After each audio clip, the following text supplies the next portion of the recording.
know how these interesting strategies will pan out in court for Young Thug and everyone else on trial. I don't know anything about the case. All I know is that these clips from today's trial are really interesting, to say the least. I just had to share them. I had to talk about them a little bit. I guess we'll see how it all plays out. That's really about it. See ya. This video is brought to you by the brand new SteelSeries Alias and Alias Pro microphones. I just work with SteelSeries. Thank you, Moist Critical, for the excellent content for my stream. I'd like to sub to your channel. Thank you, Skill Up, for the excellent content for my stream. I'd like to sub to your channel. Ralph's looking good. I one day want to look good like Ralph. You know, looking like maybe not money, but just, you know, pride in your appearance. Skinny, successful, older, smooth debonair, you know. And it's good to see somebody without girl repellent in their background. He's got some, but it's tasteful. Setup video for these, so click the link below to check it out. Or I'd like to sub to your channel. Thank you. Gamers, I don't want to scare anyone, but depending on when you're watching this, it's December. The year is basically done. I'm looking back on last year's New Year's resolutions being like, damn you potato chips, you ruined everything. I literally bought an aspirational pair of jeans at the end of last year. Good to know they'll do me for my 2024 aspirations as well. It's not my fault, man. Too many good video games came out this year. How the hell are we expected to get to the gym when we could be playing Baldur's Gate 3 or Resident Evil 4 or Hi-Fi Rush? Maybe some of you have the time management skills and willpower required for that. Certainly not me. This year isn't even over, by the way. Very soon we've got the Avatar game coming, as well as the day before. Gonna be very interested to see how that one shakes out.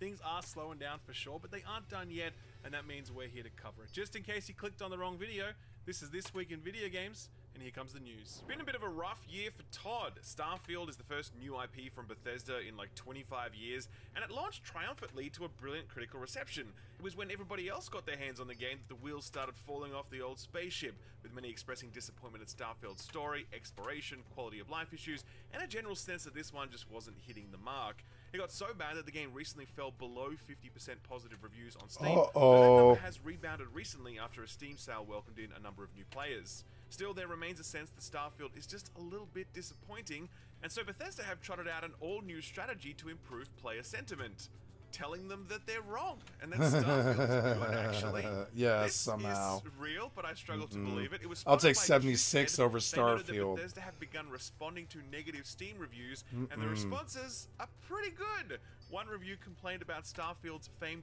penchant for loading screens, to which a Bethesda representative responded, quote, "Consider the amount of data for the expansive gameplay that is procedurally generated to load flawlessly in under 3 seconds. We believe that this shortcoming will not hinder our players from getting lost in the world we've created," end quote. Well, obviously it did hinder that person's enjoyment. That's why they said as much in a review, so just saying that it wouldn't doesn't change that. Another review called Starfield Story Get him, generic Ralph. and its gameplay Don't let boring, him, to which don't let him lie. Representative enthusiastically responded, "You can fly, you can I can do shoot, Bethesda you can better mine, than you can Bethesda." loot. Starfield is an RPG with hundreds of hours of quests to complete and characters to meet. Most quests will also vary on your character's skills and decisions, massively changing the outcome of your playthrough. Try creating different characters with backgrounds and characteristics that clash or are opposite of your previous character. You'll feel like you're playing a totally different game." End quote. I don't quite know what to say to that one. My favorite though was a review that complained about all of the empty planets in Starfield. They obviously weren't fans of Bethesda's procedural generation model, but the truth is, they just didn't get it. Luckily, Bethesda are here to tell them how they should feel. Quote, "We are sorry that you do not like landing on different planets and are finding many of them empty. Some of Starfield's planets are meant to be empty by design. But that's not boring. When astronauts went to the moon, there was nothing there. They certainly weren't bored," end quote. Yeah, because they are on the fucking moon! It is a truly baffling set of responses from what we assume is Bethesda customer support, the team who made headlines years ago with the Fallout 76 canvas bag controversy, where they were like, "Yeah, there was a mix-up with the bag. We aren't planning on doing anything about it." I appreciate their love of product. It's nice to see them going into bat on Starfield's behalf, but when it comes to changing player perception, let's get a few more game patches and a little less gaslighting. Oh man, that was one hell of a story. Moving right along, Get him, Call Ralph. of Duty Modern Warfare 3 has only just recently disappointed fans, but Activision are getting ready to disappoint fans all over again with next year's iteration. This week, Oh, Windows come Central got an exclusive scoop on. when they reported the first details of COD 2024, which, if this reporting is accurate, is going to be a Black Ops game set during the Gulf War in the early 90s. Windows Central claimed that Treyarch are leading the development of this title, and that it will again focus on the more clandestine aspects of warfare and intelligence gathering, similar to the way the Cold War campaign did a while back. And not for nothing, but that was a pretty good campaign. I actually enjoyed that one. Given the setting and timeline, the game will apparently lean more into traditional military technology rather than the future tech we've seen in more recent releases, and apparently they're shooting for a more nuanced narrative of the Gulf War. And I'm going to be very interested to see how Activision apply their deft touch to that period of history. Outside of these things, the rumors get a little more shaky, with rumors of returning maps from previous Black Ops games, as well as a rather lengthy early access period for people who pre-order or buy the deluxe edition. That stuff's all very likely to get firmed up closer to launch, but for now that Gulf War setting looks to be a lock, and if Activision can repeat some of the stuff they did with the Black Ops Cold War release, then hopefully this will get a better reception than Modern Warfare 3 did. Though to be fair, that is a very, very low bar to clear. The game currently sits at a mixed 41% on Steam and a weak 58 on OpenCritic, making it one of the lowest rated COD games in history. Bobby Kotick's parting gift to Phil Spencer, all class right to the end. One game that didn't disappoint fans or critics was Alan Wake 2, but the question is, how many people are playing it? No, I'm not playing it. They charged way too much for that. I think with the way that the market has flooded, I don't think I'm willing to pay $30. I'm sorry, I'm not willing to pay $50 or $60 for anything but a MMO. That's it, like a brand new MMO, a brand new game, like even like a game that I belovedly wanted to play and believed in as a product, like Alan Wake 2. I forgoed it this year. I forgoed buying it, and basically left Remedy, dry on that one. Even though I've been a huge fan of theirs for a long time, and I wanted to represent them on my stream, but until I refuse to pay more than $30 for a single player game, unless it's either an MMO or it's a brand new title by a brand new company that I don't have previous dealings with before. One of the things that I know about Alan Wake 2 is that it's good. And so one of the things about good is I think you guys should be able to drop the price to $30 then, if it's good, and then I'll feel a lot more confident in buying it, because I know it's good, and the $30 I feel safer with it. But with how badly you guys have flooded this market with shitty games that have frankly really hurt my wallet, I have a lot of reluctance trusting you with more than $30, and it's got to be a game like Alan Wake 2 to even get me to pay $30. And I will say, I do regret now that I bought Remnant 2 for $60. It was like an impulse buy off of Skill Up's recommendation. I was like, ooh, I wouldn't mind a shooter, and I actually don't regret buying it. I don't regret it, but this is $60 was still too much. I wish it had been 30. I think Remnant 2 should have been 30. I think Alan Wake should have been 30, and I really don't see how you charge $60 for anything unless you have 20 years history anymore. Like, I could see them charging $60 for Final Fantasy 16. But Alan Wake hasn't had 20 titles like Final Fantasy 16, or really more like 50. Remedy has not had more than 5 titles, I don't think. So I don't really trust them to pay them $60. I don't know why I did it for the company that made Remnant 2, and I'm learning now. Remnant 2 will be my reminder. There's been many times in the last 4 months where I was like, boy, that $60 that I spent on Remnant 2 would have got me so far on the Black Friday sale. I would have got 10 games that I wanted, and instead I got 1 game that I don't play. And then I like Remnant 2, actually. I really do. I think it's a great game. But it's a single player game. I mean, it's not a single player game, but it's a Souls-like game that requires Souls-like focus. And I'm an MMO streamer right now. I mean, that might change, but right now I'm like an MMO music streamer. So Like, it doesn't fit my form. Remnant 2 does not really fit my format that well. There would have needed to have been fishing in it, and like water and open world, but it was definitely a dungeon crawler. And while I like Remnant 2 and I have a very high opinion of it, I still regret that I spent $60, even though I wouldn't have asked for a refund, and I don't want one now. I'm just saying that's the last time that I spent $60 on a single player title. They just aren't fulfilling enough for me. 20 hours is not good enough for me, not anymore. It's got to have the draw and attraction of, you know, I thought even Baldur's Gate 3 was too much money, but I did enjoy it immensely. I thought Baldur's Gate 3 was great. It had issues like camera issues and pathing issues and all kinds of, like, you know, graphic stuff going on, but overall it was still a really worth the money, definitely. And while I don't regret buying Baldur's Gate 3, I regret that I spent $60. And you want to know where my mind goes?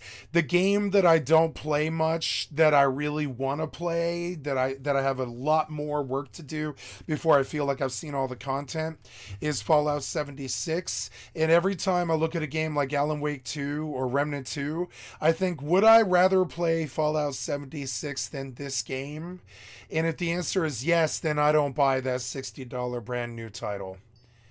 And another problem with Alan Wake 2 is if you wait a couple of months, I'll frankly say it, no one would ever know if I bought it or not. Not really.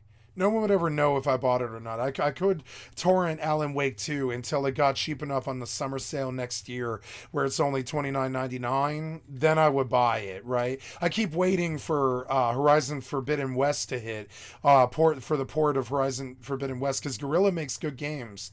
I fundamentally believe that Horizon Forbidden West, even if it is a carbon copy of the original game, I don't need the original game to evolve. I like the original game. I thought it was great.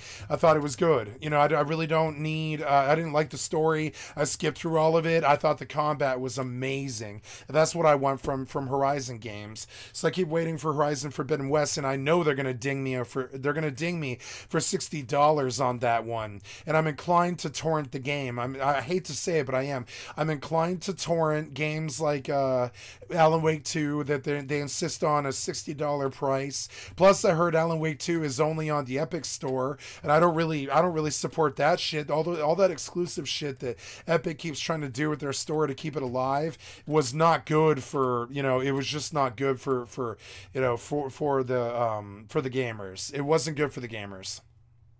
Definitively, for a variety of reasons, but Sakana is a games industry analytics organization, and according to and they're saying that people aren't playing, but it's because we've been harmed this year when they finally did start making good games again that actually represent the games that we want in the scene. They, like, one of the things they did is they insisted on this $60 price point that they've had all of my adult life. It's been I remember paying $60 for, I think it was actually $49.99. I think it was like $49.99 for Super Mario All Stars, right? I remember paying $50 for that. At Yoshi's Island and shit like that. That shit was $50 back in the day. GoldenEye was like $50 back in the day. That was a lot of money back then. It's still a lot of money now. And I think with the flooded market, I don't know why this market can keep flooding crappy games that aren't even worthy of $5 arcade purchases. I think they've got high opinions of themselves. In the Asian market, they could never charge $60 for a game if nobody will pay it. But apparently in the Western market, they can just live off hyperbole and lies and bullshit and phone in still, like 10 years later, and still sell us titles for $60 just because it's some kind of unwritten law that we pay $60.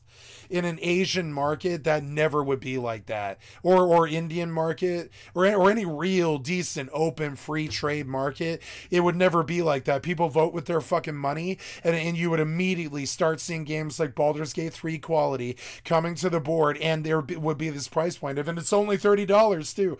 That was why Valheim did so well. They were like, the game's only a gig and it's only $20, and Valheim sold like the best any you know, what do they call that, indie developer has ever sold. And I would say Coffee Stain Games and whatever their name is, I forget their name. I'm not doing justice to them, so I'll go pull them off my list on Steam. But I think it's like Lionsgate Games or something like that. I forget the name, but why did my Steam not pop? I told you to. Oh, come on now. You do this to me all the time. You like put it on the other screen and then you force me to repop it so that I can get it to open on the screen that I want. And that's fucking annoying. Yeah, get it gone and load it again.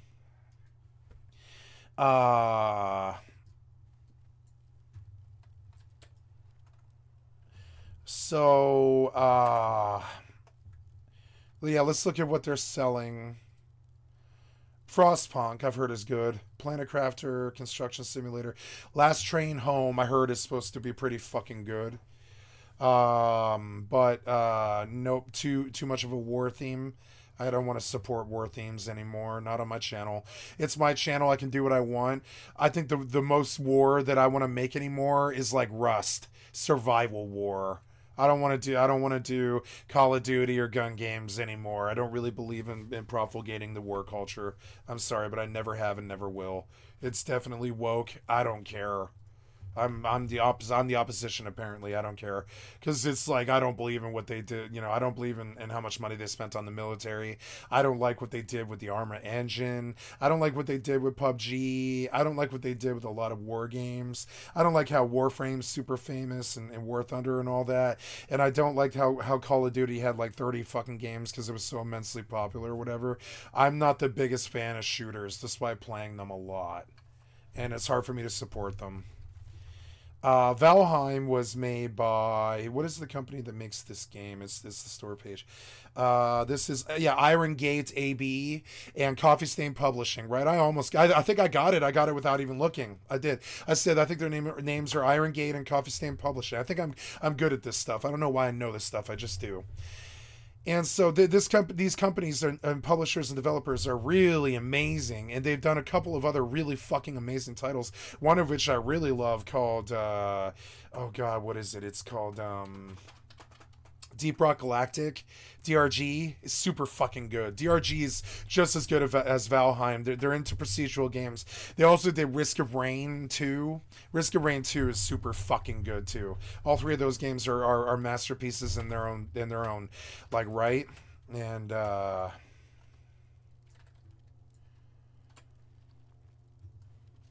are we done here? No, yeah, I think I'm done here. I did all the work that I was gonna do. So let's get back on the main now.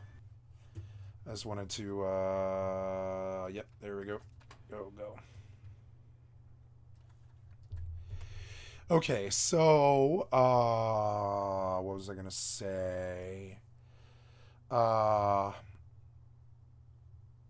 150 games for October. Yeah, and this is crippling for somebody like Remedy, and I hope that this video reaches Remedy one day. I don't know why it ever would, but I have a message for Remedy. It's not that you failed here or you did anything bad.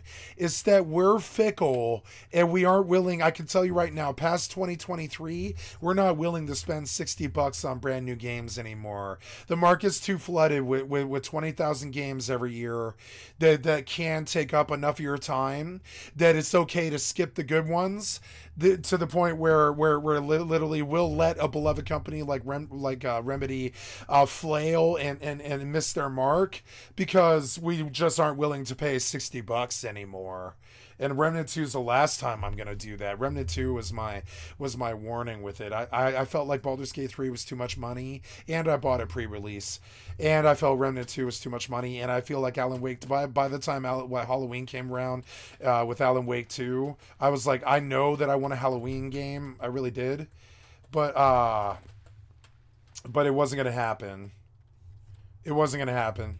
Like, I'm not going to pay $60. Even if I was making really good money like Asmongold, I still wouldn't spend $60 on Alan Wake 2, I don't think. Because it's, like, that's too much money. It's too much money for a single-player game anymore.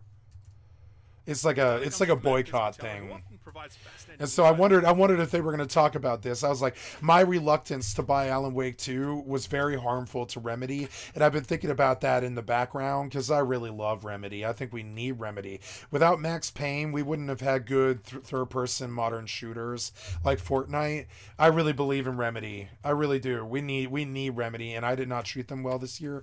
And I feel really guilty that I did not buy Alan Wake 2. But you know what? It's buyer's remorse or whatever, but I'm sorry, but a boycott's remorse isn't real. You should not feel, I'm sorry, like buyer or sorry, like not buying. I should not have to feel shame because I didn't support somebody by buying their product. That is not how life works. It's my money. I shouldn't have to feel shame if I don't want to buy something, and that's how shit works. You know, I have no doubt that Alan Wake 2 is a great masterpiece of a game, but I have a lot of trouble fucking spending that kind of money. You know, I bought Plague Tale Requiem. That's the second one after Innocence, I think. Yeah, I bought Plague Tale. Didn't I buy? Oh, no. Plague Tale Requiem was on Xbox Games Pass. And I think that's where Remnant 2 should have been. And I think that's where Alan Wake 2 should have been. It should have been on Game Pass, in my opinion. You guys are charging too much for single-player games. The market will crumble, and you will take these big swings and misses like Alan Wake 2 that cost you too much money and too much time doing all that stupid mocap bullshit that you do instead of making the gameplay loop good.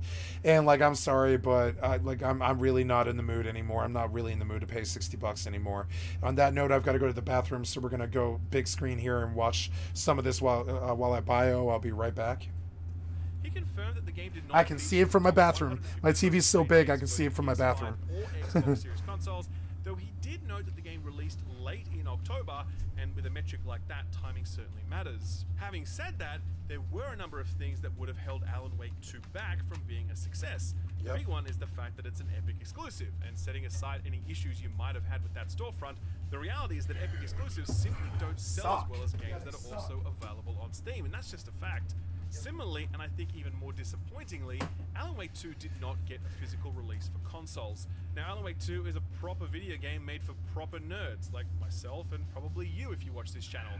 For many of these people, physical media matters, and I definitely heard from a bunch of people who would have loved to have purchased Alan Wake 2, but wouldn't do so because they only buy physical. Fair enough, I say. These moves seem like such a silly self-own for Epic. Like, yeah, I get it, you want the Epic Game Store to turn a profit one day eventually through exclusives, but your publishing effort should surely be storefront agnostic some of the time. Alan Wake 2 is not the sort of game that is going to win you market share in the battle against Valve. It's Fortnite that's going to do that, as well as all the Fortnite creative stuff that's on the way. Just put Alan Wake out on Steam, people will buy it, and you will make more money. Same goes for the physical release. Setting aside the fact that Alan Wake 2 is the type of game that appeals to people who want to buy physical editions, it's also just a shitty trend. All digital releases make sense in the case of cash-strapped indies, but if Epic can afford to get Eminem into Fortnite, they can afford to get Alan Wake 2 onto retail shelves. Sorry for ranting, but to be honest, it just gets me, because Alan Wake 2 is actually an incredible video game, like a truly remarkable feat of game making, and it deserves to be selling like 20 million units. No way should we be reading a headline that says Alan Wake 2 isn't in the top 150 games of its release month. Really hope Epic do an about-face on this stuff and get the game out there on more platforms and on retail shelves, because Remedy did something really special here, and commercial decisions shouldn't be what's holding people back from experiencing it.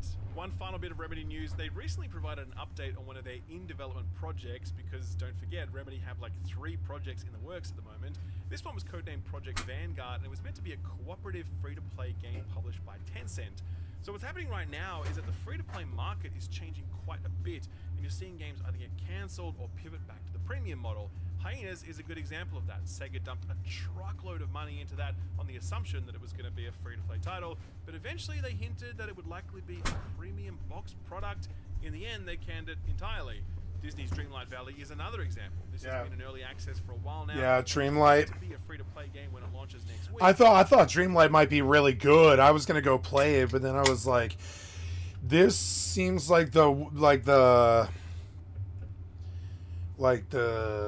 You know, this seems like corporatization. When I looked at it, I did a deep dive on Disney because I'm not one to miss out on titles. You know, I've missed out on the Harry Potter title, stuff that I really wouldn't normally. Like, for instance, right now, Harry Potter's only $30, but I still won't pay $30 for Harry Potter.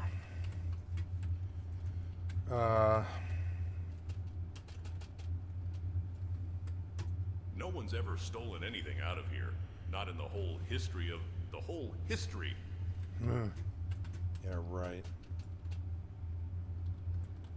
Yeah, are we good? Yeah, we're good. So, yeah, I don't think I need any other upgrades. I don't even think I can get them, really. So, right now, I feel like I have too much silver for a level 10. I'm going to send it. No, I'm okay. I'm not going to die. So, yeah, all that seems pretty good. We could vendor, I suppose. I could buy cloth. That would be valid, I suppose. Yeah, how much is a stack of cloth? Is this the, this?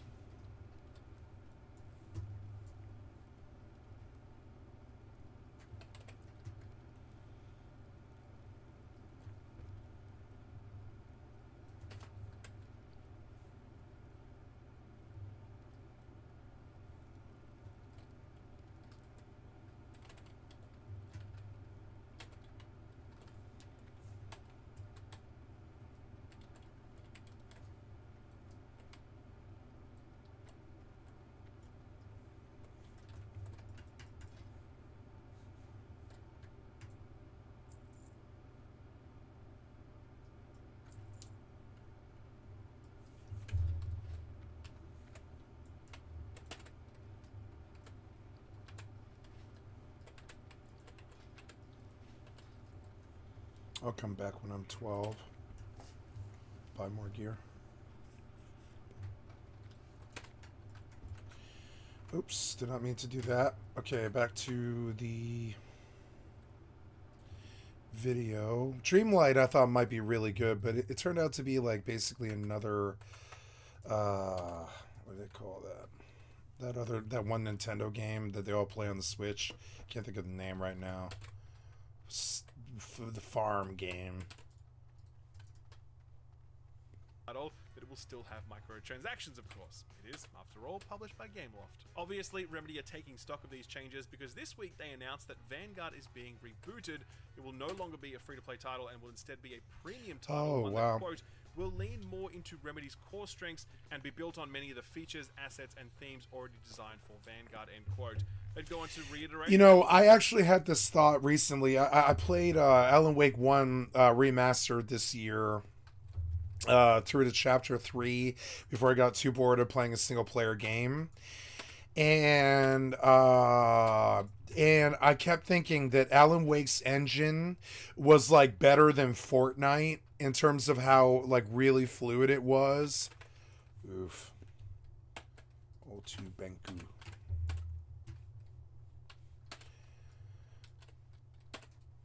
Touch to the cooperative multiplayer format, and I'm interested in that, though I do wonder what the final business model for this one ends up being.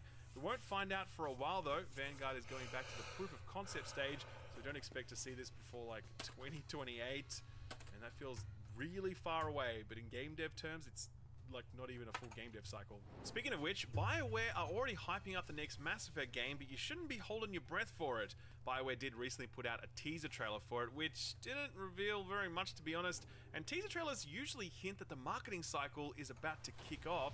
That's unlikely to be the case if recent reporting from Jeff Grubb and Timur Hussein is to be believed. They were speaking during Jeff's Game Mess Morning podcast, and Jeff had this to say, quote, "You want some original reporting? This game is just nowhere near coming out. I was told that when they revealed Dragon Age Dreadwolf in 2018, this is similar in terms of timeline. That was announced in 2018, and we're not getting that game until maybe next year. So now do the math for that, and we're talking 2029 for Mass Effect 5, end quote." Oof. Timur agreed, saying, quote, "I've heard some things as well, and this game is oh no, no Mass Effect. Oh no. Man, Lord deliver me from 2004. I know that was when all these nerds got laid last, and that's where they want to go back to. But you couldn't pay me to play a Mass Effect game in 2024. There's no fucking way. Not in 2030. Never, never, never. Reality time. On aside, this is definitely disappointing news, but not altogether unsurprising. Fucking Mass Effect. Dragon Age Dreadwolf BioWare. Dreadwolf. Ugh. I think EA should have bought all these companies and just outright like admitted to the fucking industry. I mean, that is EA. All of those are EA. This is EA. Fuck EA. Delayed internally multiple times and no release date in sight. I used to love EA. I used to really fucking love them. Now I fucking hate them. I fucking hate Electronic Arts. They are a disgusting company. 24, but given how tight-lipped BioWare look at what they did to BioWare. How you made Dragon Age 2 or Dragon Age 3 or Inquisition is beyond. Well, Inquisition makes sense, but like Dragon Age 2 did not make sense. And you have 2 Murlocs. I'm just gonna help him, I guess. So he sheeped him, yeah. Just gonna help you guys real quick. Yep.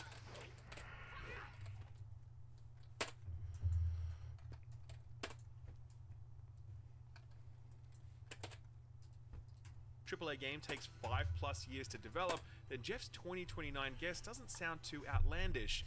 I'm sorry, a coding takes a while, but I think I would set a 2-year goal, even on a game like Baldur's Gate 3.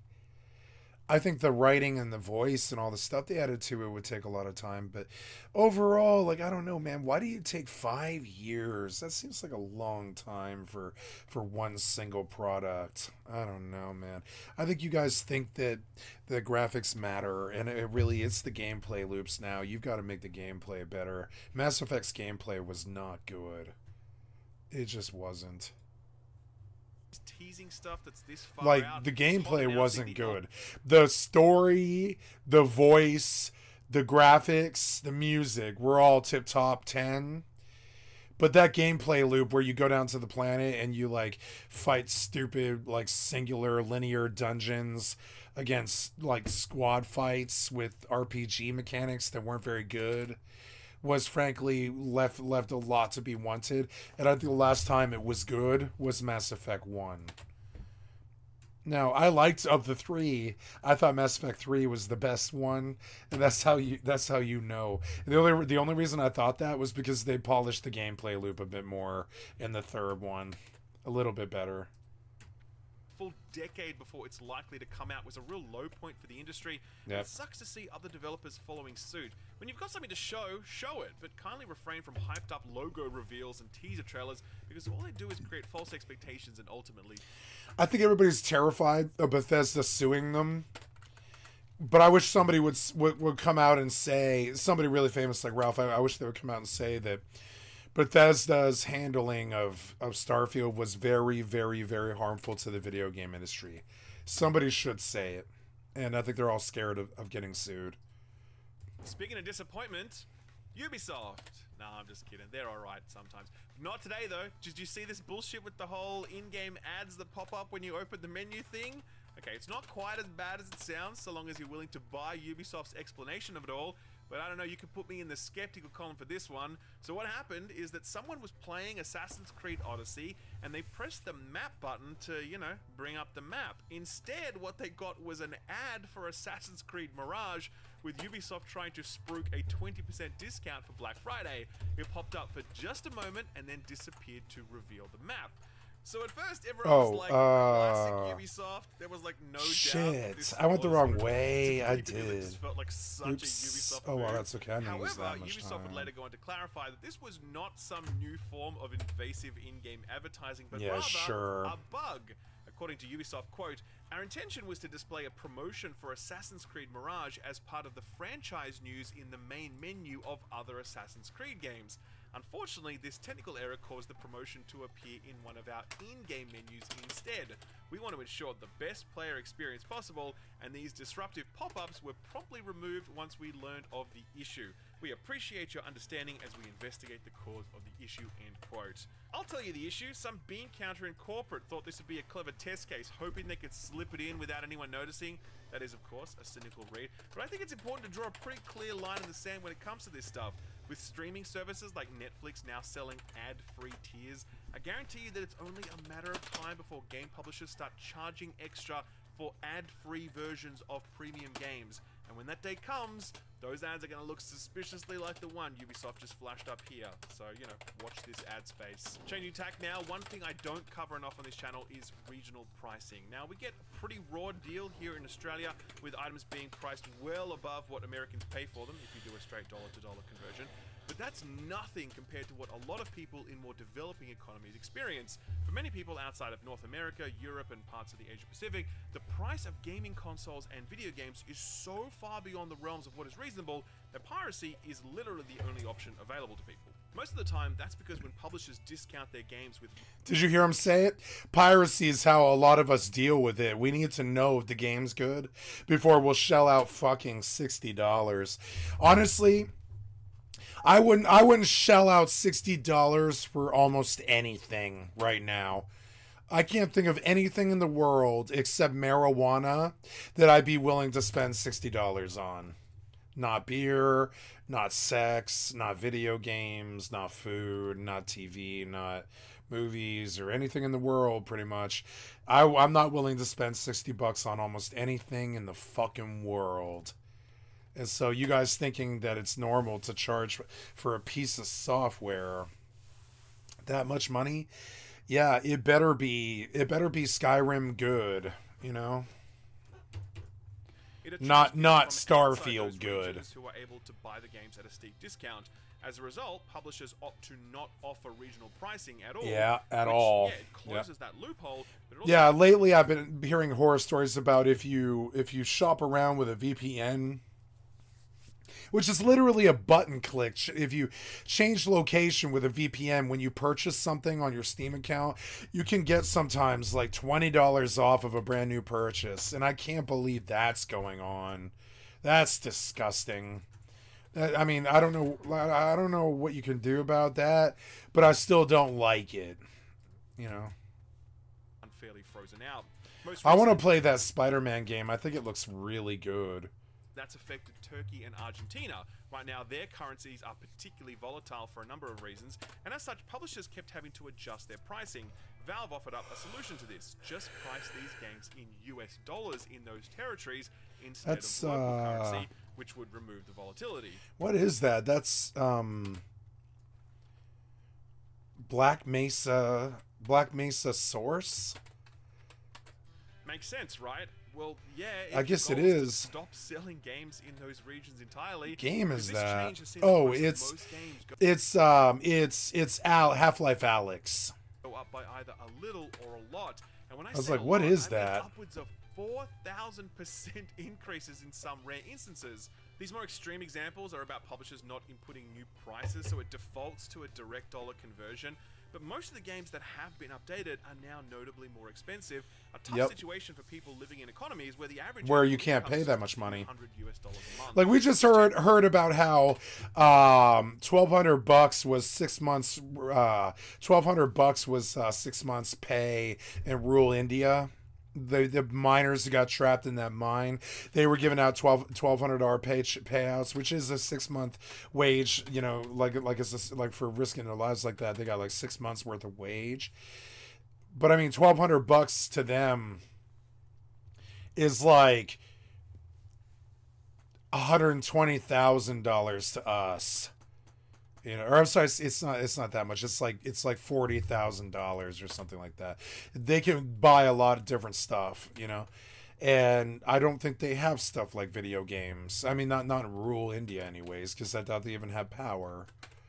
So it's sort of like maybe they do. I don't know. I don't live there. I don't know. Maybe I'm ignorant about this, but my thing is scaling has to occur when it comes to where in the world somebody is when they're buying something. But I don't know. I look at it like sometimes money is a lot different for certain countries. Like for instance, India, a $60 title is to them sometimes a month is a whole month's wage. You know, a whole month. Have led some to call this the end of Steam in Turkey and Argentina, but it's really just one Yeah. example of a problem that affects people the world over, and that we don't talk about enough because there isn't Wow, I can't believe they stole that from Final Fantasy 15 to put it in fucking Cyberpunk. an easy solution. Hopefully, And it Valve looked just as is- dumb as it did in Final Fantasy 15 as well. Where you just, like, all of them drop in a big pack like that. So you just throw a grenade in the middle of them and they all die. Or you run, like, Thundaga 3 and it just hits all of them and kills them all in one hit.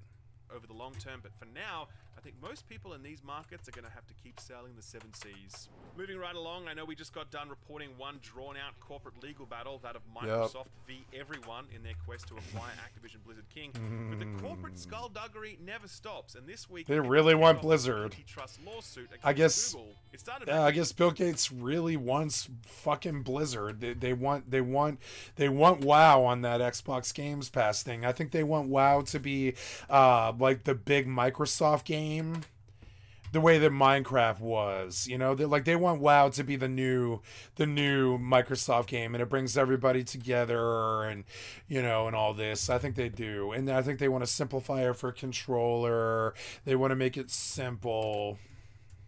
Epic started selling V-Bucks to Fortnite's Android players directly, Wow. bypassing the 30% cut that Google demands if you transact on their storefront. A very common value since it's the same used by Apple, Valve, and I other never digital thought the shop day fronts. would come when I'd Google leave the responded farm, by delisting but the Fortnite fields are from- overrun with thieves, and it's far too dangerous for us here now. As soon as Farmer Furlbrow gets the wagon fixed, we'll be on our way. Maybe you could do me a favor? Let me scribble down my recipe for Westfall stew. Please take it to Salma Saldine over on the farm yonder. The Saldine's farm is just beyond the fork in the road. Poor old Blanchy. Such a tired beast after all the work we put her through. I fed her before we left the farm, but we weren't expecting the wagon to break on us. If you could bring her a few handfuls of oats from the fields, I'd be grateful. I bet you could find some around all of the farms in Westfall, if you can steer clear of those horrific machines that have taken over. There are several farms southwest of here. It was horrible. Verna woke me when she heard a ruckus in the fields. The fields were full of hooligans. We left in a rush, and I forgot to pack my pocket watch. Verna's PA gave me that watch on our wedding day, and I feel just sick knowing those thieves have it. I Verna's left the pocket PA. watch in the wardrobe at the farm. I can't believe that's an AI. It sounds like a dude. You can't miss it. If you bring it back to me, I'd sure be grateful. It does sound like a dude. AI has come so much further. It's because it is a man's voice, but it's just like some other country's voice. It's interesting. I don't know. I can't remember what's best to do here. I don't think it's that though. I think it's that. Epic released a cringy video making out like they were revolutionaries fighting Big Brother, and hey presto, Come 3 years on. later, the court case begins. Substantively, this is going to be the same battle that Epic fought and lost against Apple, with Epic arguing that Google's market position gives them an unfair advantage in price setting, and as a result, the overall market is less fair and less competitive than it should be. Google's response is likely to be something along the lines of, "Nuh-uh." It's funny because I don't think a lot of Apple people needed. I mean, I guess they did. A bunch of people wanted Fortnite on Apple, but I'm not sure they needed it though. And if history is anything to go by, then Google will win, but will likely have to make a few Rough concessions times, huh, adventurer? No matter where you turn, someone needs help, and my wife and I are no exception. Look at what has happened to this place. These lands were once occupied by good farm folk, but the damned thieves have driven them all off. Not me, though, but it seems some harvest watchers have taken over the fields. If you're up for the work, I'd like you to go out and kill 20 of them. Come back when you're done for your pay. If you finish up with the ones in my field, clear them from the neighboring fields as well. That Verna was always such a sweet lass. We'll miss her here in Westfall. But between you and me, she's a city girl at heart, and Stormwind will suit her just fine. But enough gossip. Now we can make Westfall stew. Help me make some Westfall stew. Come back with the following ingredients. I just had 3 chili stringy vulture meat, 3 for 2 gorgeous days. snouts, 3 My mom made a bulldog eyes, big 3 bowl of okra. chili. The onions are peeled. The garlic is minced. The rosemary is crushed, the crust has been baked, the dill weed is chopped, the gravy is simmering. Now all I need for my famous meat pie are 8 Gortusk livers.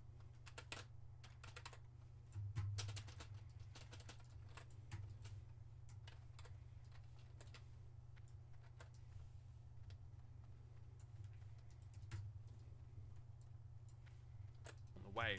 For us, the best we might hope for out of all of this is some juicy news crumbs falling off the table, like the fact that at one point, Google and Tencent discussed teaming up with the intention of buying Epic Games.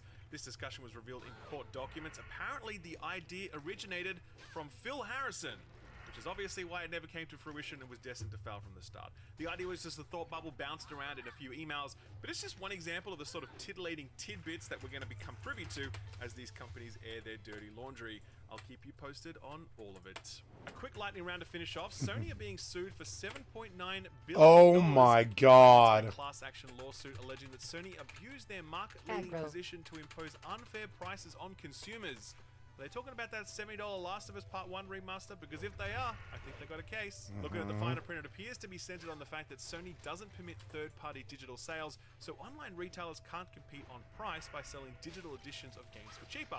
Frankly, I hope this lawsuit makes some headway, since it'd be nice. I did not think Last of Us was that good. I gave it like an 8, even when it was current and it was on everybody's mind. I did not think Last of Us was that good. The combat is horrible. Just saying. Now, the story was great, and I like Ellie as much as the next person, but I did not think that game was groundbreaking like everybody wanted to say. Like, everybody always is after Tim Schafer and Double Fine and all them, I forget, or whatever that company is. I get them all mixed up, but they say that guy's a genius, and I think he is, but I don't think that game deserved the hype that it got. I think it was a bunch of Sony fanboys who needed a title to be good. Yeah. Given that courts have recently upheld Apple's ability to do just this, a victory here seems very unlikely. Rocksteady have just announced an alpha test for the Suicide Squad. You can sign up over on their website for a chance to get in. It'll run from the 30th of November until the 4th of December. Rocksteady did offer an important disclaimer, quote, "Please note the game is still in development and this test will only represent a smaller specific section of the campaign and will not be representative of the full final experience," end quote. Translation, the cash shop and battle pass will be disabled, and we'll get to see the exorbitant prices at launch. If you looked at Robocop Rogue City and said to yourself, I'd buy that for $1, then you are not alone, because the game has gone on to become Nakon's most successful launch ever. The game currently sits at 93% very positive on Steam and has sold over 435,000 copies. Been a big year for Nacon with their movie tie-in releases. There was Robocop and what was the other one? Oh, that's right, Gollum. Hard to imagine a more stark contrast, but that's the publishing business, I guess. You win some, and you really, really lose some others. The Witcher's original author, Andrzej Sapkowski, is kind of famous for being a bit of a cranky devil, and he certainly reinforced that reputation this week when he was asked if he had ever played any of the Witcher games, which is, of course, based on his work. He had not. Said no. Quote, never. Yep. I have no time for this. No time for it, and it's not entertainment. Not to him, no. I guarantee you it isn't. Yep.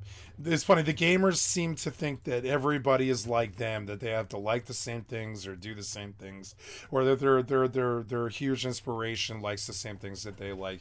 It's this weird thing. Asmongold rages against them all the time. It's like this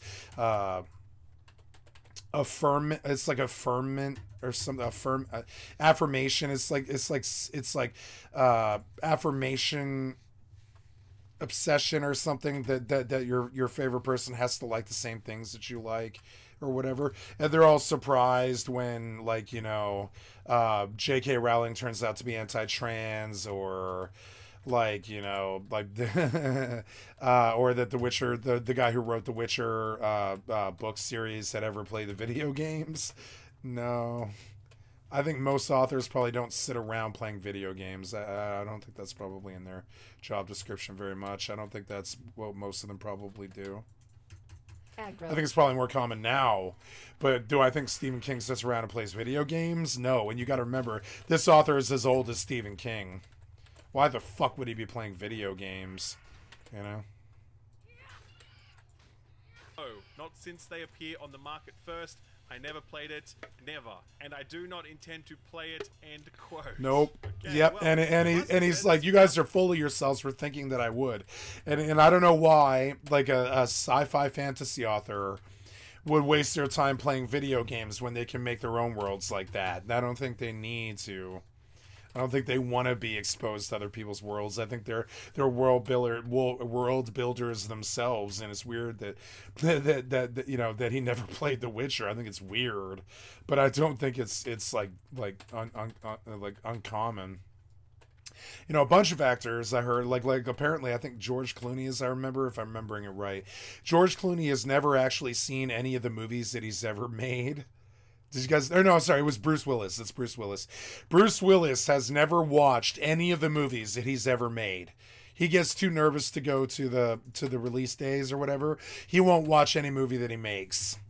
And so, believe it or not, Bruce Willis has never seen a Bruce Willis movie. And the truth is always stranger than fiction. Shit you not. Go Google it if you don't believe me. Bruce Willis did not see any of the Die Hard movies or anything. And he doesn't want to. Given the success of the games, so I suspect that his feelings on the that might seem weird, but it doesn't to me. These people are actual, like it makes sense when you're an actual, like, you know, artist, intellectual who has produced a lot of work and, like, you know, wrote some books in your lifetime and cut some albums and made some music and has a stream or that kind of thing, or maybe you're a TV star or something like that, right? You begin to look at, like, your work as this amalgamation of a bunch of other people's work, and sometimes you don't want the influences that might really be the obvious ones. Oh. I think I better... No, he's weak. Never mind. I crit him so bad. I sword crit him really high. Like, fast, too. A first hit was like a really big crit. Ooh, Pioneer Tunic of the Falcon, huh? Ooh, 2 agility. Nice. It was free. This is free? Is it leather? It is. It's... Well, let's see. Is this leather? Yeah, that's leather. Hey, they gave me a free chest. Fucking sweet. That's huge. I don't know, this is like 60 silver I didn't have to pay. That's fucking awesome. It's actually really good. Oh, hey, I pulled another dagger, too, that'll sell. It won't sell well, but it'll sell for 5 silver, 6 silver. Or I'll just disenchant it. Fuck it. Are not limited, and stock levels are just fine and dandy, meaning that you don't need to buy it from scalpers. Yep. Okay, that may be true for most people, but it's not true here in Australia because you're not shipping it to Australia, are you, Larian? No. For us Aussies, it's easier to get Taylor Swift tickets than it is to get a Baldur's Gate 3 Deluxe Edition. And you know why? It's because Taylor cares stupid. about us. And that's why we love her so much. Take cares Be good about to her, us. Travis. We don't need another breakup album. Thank you very much. Nope. So what got announced or delayed this week? Well, circling back to CD Projekt Red for a moment, just this week they announced the Cyberpunk 2077 Ultimate Edition. It's less impressive than it sounds. I think the word ultimate conjures up image of some expansive anthology full of unique stuff. In reality, it's just the base game and the Phantom Liberty expansion in one package. Still cool, don't get me wrong, but I feel like Complete Edition would have been a more appropriate label. Either way, this arrives for all current-gen platforms on December 5th, and it will get a physical release in select markets. There's a new Subnautica game on the way, and it's coming fairly soon-ish. This week, publisher Krafton said that Unknown Worlds were working on the next installment in I didn't like the Subnautica series, and that we should expect it to arrive sometime in 2025, which is not soon per se, but it's certainly before we can expect the next Elder Scrolls game or whatever. Interested to see where they go with this one, because the most recent entry, Below Zero, wasn't great. I feel like it was more of a spin-off than a sequel. It really missed the mark when it came to things like storytelling and even exploration. It was ambitious, but just not in the right ways, I don't think. Here's hoping Unknown Worlds can get the series back. Oh, I'm about to ding. Sweet. Hey, here's something cool. Just as I'm out here complaining that we aren't getting enough RTS games, developer Petro Star Wars Empire at War. Empire at War, so that it works on modern hardware. So if you haven't heard of this game, that's because it was released back in 2006. It was at a time when Star Wars games came from a variety of publishers and developers, a more civilized age, before the dark times, before the EA Empire signed a 10-year deal that turned Star Wars games faucet hard to the left. Fuck EA! Regardless, I'm not sure what possessed Petroglyph to drop this update, but it's super rad that they did. Because it's a good game. Right now. I know that's a good game. Getting a major content update next year. Like, you guys filter the, you fill the fucking, like, the Steam store with dregs and dregs of utter dreck. And so when it's a good game, yeah, patch it, make it accessible. Because, like, you guys don't make good games that much anymore. It's not that common. Not that common. I'm gonna win this. Yeah, I'm gonna win it, but it's scary to me. Oh. There's my evasion cooldown. Normally, I would go play something else now for 5 minutes. Because, and this is where another game kind of comes in. But that's kind of what gets me killed in the first place, though, is alt-tabbing. So maybe I'll just focus hardcore until... I mean, this is the last day of hardcore for at least a month. So I'm going to try and enjoy it. Try to get back up to level, like, I don't know, 15 or 17 or something. I don't know. I don't know if I can do it, but I'll try. Is tight-lipped on the details, but we do know the name. It's called Sins of the Flesh. The salacious promo he's 3 levels higher. I don't know, though. I don't think he's very strong. I don't know. I don't have any cool... I do have a cooldown. I'm okay. As long as I don't get any link.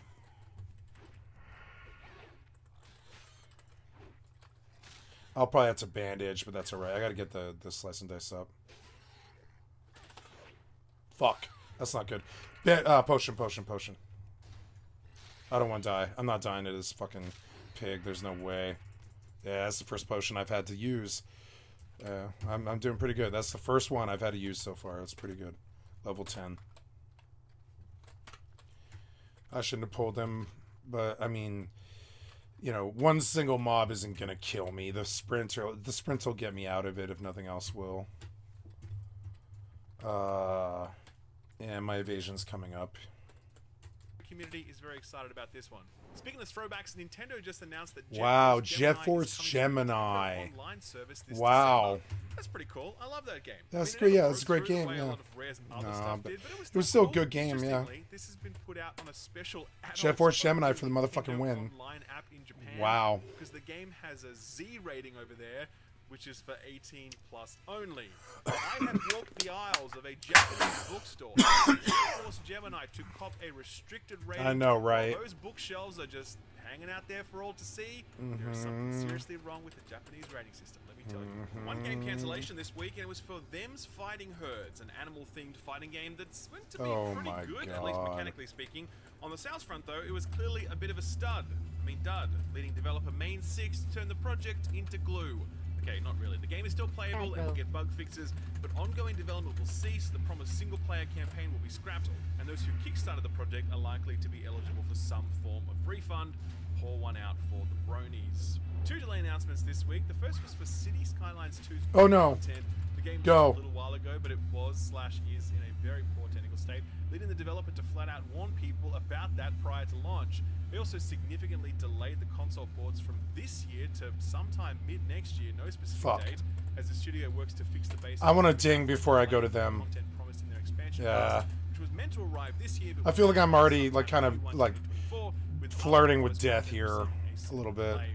And finally, a fairly predictable delay is Space Marine 2, so the studio was talking like it might arrive sometime this year maybe, or perhaps early next year, but I never got that vibe. When I was playing it, it definitely had some serious performance issues that were clearly going to need a lot more work, and the marketing cycle certainly wasn't picking up speed at this point, so I very much expected a delay. Sure enough, this week the developer Saber Interactive announced that the title will now ship at the back end of next year, no specific date. As disappointing as the delay is, I'm betting big money that this one will be worth the wait. When I played that preview build, I was like, yep, these people are getting it. It was a really fantastic slice of the game that left me very hungry for more. If you want to check out that preview, I'll leave a link to it below the like button. So what came out last week? Well, like I said, basically nothing. A week quieter than a church mouse. We did get that Jurassic Park Classic Games collection, but at the time of writing, there was only like 14 reviews on Steam, so obviously that one wasn't a big seller. There was a hardware release last week, though, and it was the PlayStation Portal, the dedicated remote play handheld that's being nicknamed the Dad Station, since it'll let displaced dads keep doing their thing after the kids kick them off the TV so they can watch Cocomelon for 4 hours straight. So the reception to this has been pretty positive for the most part, though it is a little complicated to talk about. So this device is made for a very specific use case, remote play and remote play only. If you are buying it for that purpose, it's like a Vita. Chances are you're going to be pretty happy with it. And I'm rich. Controls, screen quality, Chances are you're rich. deliver exactly what's advertised. Because that shit's like However, there's another fucking category of $600. consumers who aren't looking at what this thing is, and are instead focused on what it could have been. A device that might have let you cloud stream games using Sony's cloud streaming service. A device that might have supported Wi-Fi 6E for lower latency. A device with a web browser allowing you to log into public Wi-Fi networks. A device with Bluetooth audio support instead of having to buy a new set of earbuds or earphones. The list goes on. Bottom line though, if you have a genuine need or a desire for a premium remote play experience, then yeah, this will likely make you happy. But Sony left a lot on the table with this device, and if any of those shortcomings are important to you, then this probably isn't going to be worth the $200 asking price. Okay, so what's coming out this week? Well, those Xbox ports for June Spice Wars and Rollerdrome dropped today. Be sure to grab them on Game Pass if you haven't already. Oh, Rollerdrome. Rise exclusive to the PC tomorrow. It's an RPG game, and it has a suitably retro throwback vibe. A boomer shooter set in the Harry Potter universe. Not really, but it does have wizards, and you shoot things from your hand, so that's close enough. Hexen it ain't though, since it's got more than just the color brown on display. A fairly vibrant color palette, in fact. This is an early access launch, so be sure to set your expectations at the right level. Oh, and there's a demo out right now, so you can try it before you buy. Apogee keeping the whole shareware tradition alive. Gangs of Sherwood. Hells yeah. So I hadn't heard about this one until a little while ago when I saw the team announced a last-minute delay for it. I checked out some gameplay, and at that point I was like, yeah, I can understand why you delayed this one. It just looks kind of rough. We probably shouldn't overthink it though. It is a discount title, a simple co-op brawler set in the Robin Hood universe, albeit with a lot more magic for some reason. Might be a laugh with some mates, feels like it'll end up on a subscription service at some point. It's published by Nacon, so will it be a Robocop or will it be a Golem? Find out on all platforms bar the Switch on the 30th. Biomutant finally arrives on the Switch on the 30th, quaking in my boots to imagine how that runs on Switch, given how shaky it was on more modern hardware. Turok 3 Shadow of Oblivion Remastered hits all platforms. Why? That game sucked dick. Completing their Come on. remaster, with this one being their most ambitious yet. Wait, Turok was remastered? Was Turok 1 remastered? They're talking about the PlayStation versions, aren't they? Turok 1 remaster. Did they actually remaster that? No. Oh, they did in 2015? Oh, they did. Oh, I didn't know that.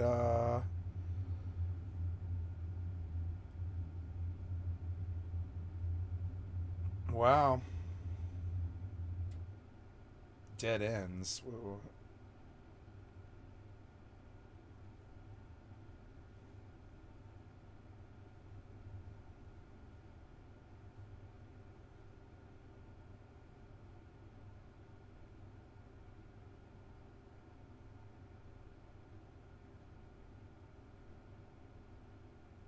Yeah, I used to beat Turok in one sitting all the time. I didn't know this was out. I didn't know that they did this. Wow. Okay, well, I learned. Dark Forces Remastered due out in February next year. Back at it with another Switch port, this time for Batman Arkham Trilogy, which hits on the 1st. No Batman port has ever launched badly, so I have full confidence that this will be a I'm sure that's good. Product. Yeah. Ooh, I kind of want to play that. Gamers, let me know in the comments below. Here's an interesting one. SteamWorld Build arrives on all platforms on December 1st. So the interesting thing about the SteamWorld franchise is that they never want to be constrained by genre, which is why you see SteamWorld platformers and roguelikes and card games and tons more.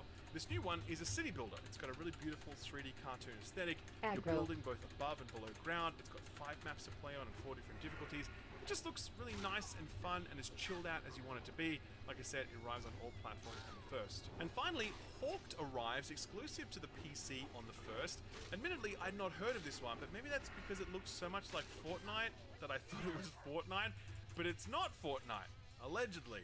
It's its own standalone, free-to-play game, and it's an extraction shooter, promising to be a more approachable spin on the genre than we've seen to this point.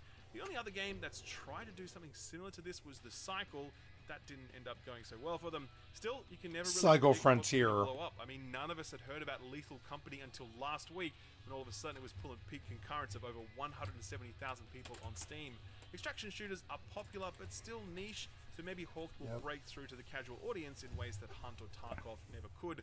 I'm interested. It's free, so I'll check it out when it arrives on PC on the 1st. Hey, put this on your radar.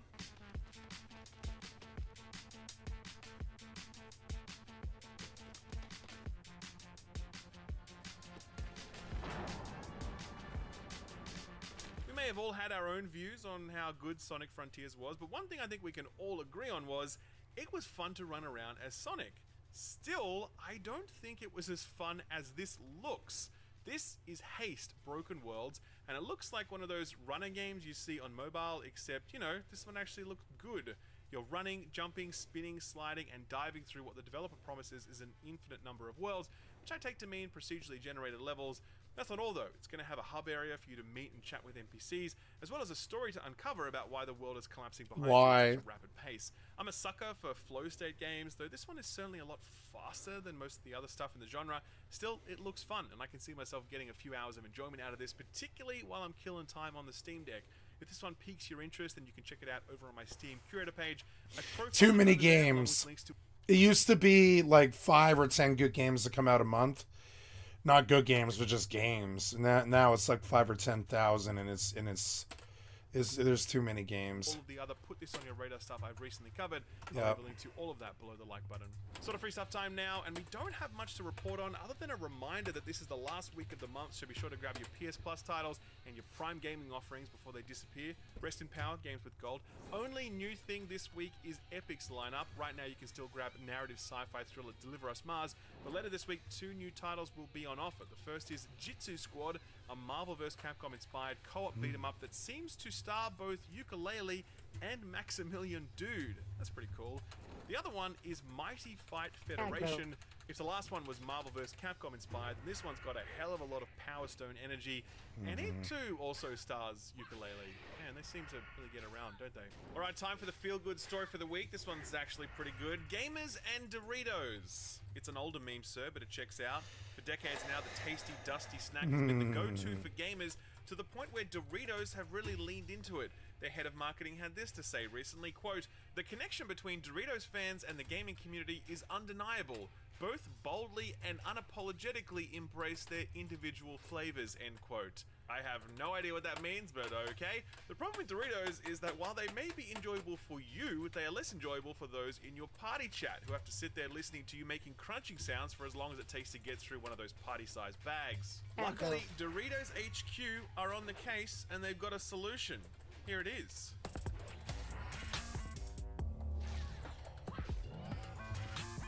Quick PSA, by the way, please do not put Doritos in your ears. That is not what they are for. But what is Doritos Silent? Well, it's a new app that you can install on your phone or your PC, and it's essentially AI noise cancelling that specializes in removing chip crunching sounds. It was developed by Brooklyn-based Smooth Technology, who had this to say, quote, "Working with Doritos to create this cutting-edge technology has been an incredible journey. We all know that gamers love Doritos, but that unmistakable crunch can often disrupt those intense gaming moments. With Doritos Silent, we've worked to ensure gamers can enjoy the crunch of Doritos without disturbing their fellow players, making for a better gaming experience," end quote. He'd go on to say that the technology could handle more than just Doritos, saying that it works for other chips, incredible, crackers, and even raw vegetables. So there you go, vegans. That one's for you. One less way for you to annoy us all. Don't worry though, you've still got plenty of others. Alright, ladies and gentlemen, that's the show for the week. Bit of housekeeping. The next time you hear from me, I'll be over in LA for the Game Awards. I'm there for a week where I'm meeting with some developers, attending the show, and recording an episode of the FPS podcast. Extremely excited to be over there for that. In the meantime, Austin will be holding down the fort here. In particular, he's going to be taking the lead on the review for The Day Before. That actually launches next week while I'm Day away. Before is launching, wow. To see how that lands. Yeah. Did you enjoy the show? Question mark. If you did, then there's one quick and easy way to say thank you, and it's hitting the like button. That little thumbs up is often the difference between a video doing okay versus doing pretty good. Yep. So I always pretty good. appreciate Good it shit. when you choose to give it a click. Learned a lot. Subscribe if you're keen for more, and ding the notification bell if you want to go all in. December is a big-ish month with Avatar, The Day Before, 1 or 2 surprises, and of course our regular end-of-year wrap-up videos like the year in review for news. Day Before is coming. I might have to buy that. So I hope you'll join me. For now, a big thanks for watching, and I'll see you next time. Aggro. So I've been partnered with SteelSeries for a long time now. Very proud of that partnership because they truly do put out some best-in-class kit, from headphones to mice to keyboards and plenty more. It's been a close partnership actually. Last year when they refreshed their lineup of award-winning Nova Pro wireless headsets, they asked me to do the official unboxing and setup videos that would appear on their channels. I did that, and obviously SteelSeries were happy with the result because this year they asked me to come back and do it all over again, only this time it was for the all-new Alias and Alias Pro microphones.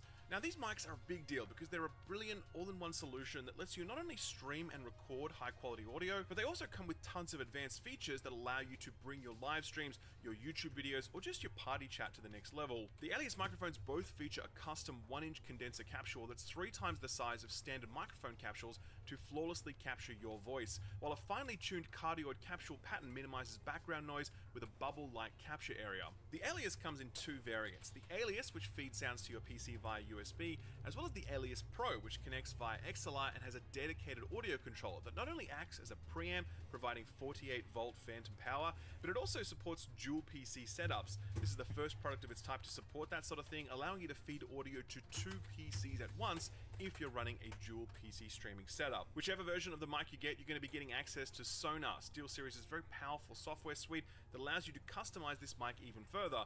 For example, Sonar supports audio routing channels, meaning you can send your voice audio to one channel, your game audio to another, your music to another, and your system sounds somewhere else again. This allows you to independently control the volume of each and determine which ones get streamed or recorded. I use this feature all the time when I'm recording gameplay, but I don't want Discord chatter to get picked up. Sonar also supports advanced audio features like a compressor, a noise gate, and AI noise cancelling, which means that background noise is filtered out and only your voice is captured. Sure, that means things like keyboard clicks and background chatter, but it could also mean other things. There are jets flying around me, and it's not like I can hear the AI noise cancellation, I just know that it works. Taking a step back, what a package like the Alias Pro gives you is a studio quality mic with a stand and a shock absorber, a powered preamp, and a very flexible and powerful software suite that will allow you to customize both your setup and your sound quality. I really encourage you to go and look at how much it would cost you to get all those things separately, and what you'll find is that the Alias Pro is extremely competitively priced, especially for the quality that you're getting. There's so much more packed into each Alias microphone, too much to cover here in fact, so if you're interested to learn more about it, then be sure to check that setup video that I put together. I'll leave a link to that below, and if you want to grab one for yourself, then head over to steelseries.com and use offer code SKILLUP at checkout. You'll get a full 12% off your purchase, no strings attached. That works for any product on the SteelSeries store, by the way, from headphones to keyboards and mice and more. That's steelseries.com and use offer code SKILLUP for 12% off your purchase. Thanks SteelSeries for sponsoring the video, and thank you for watching it.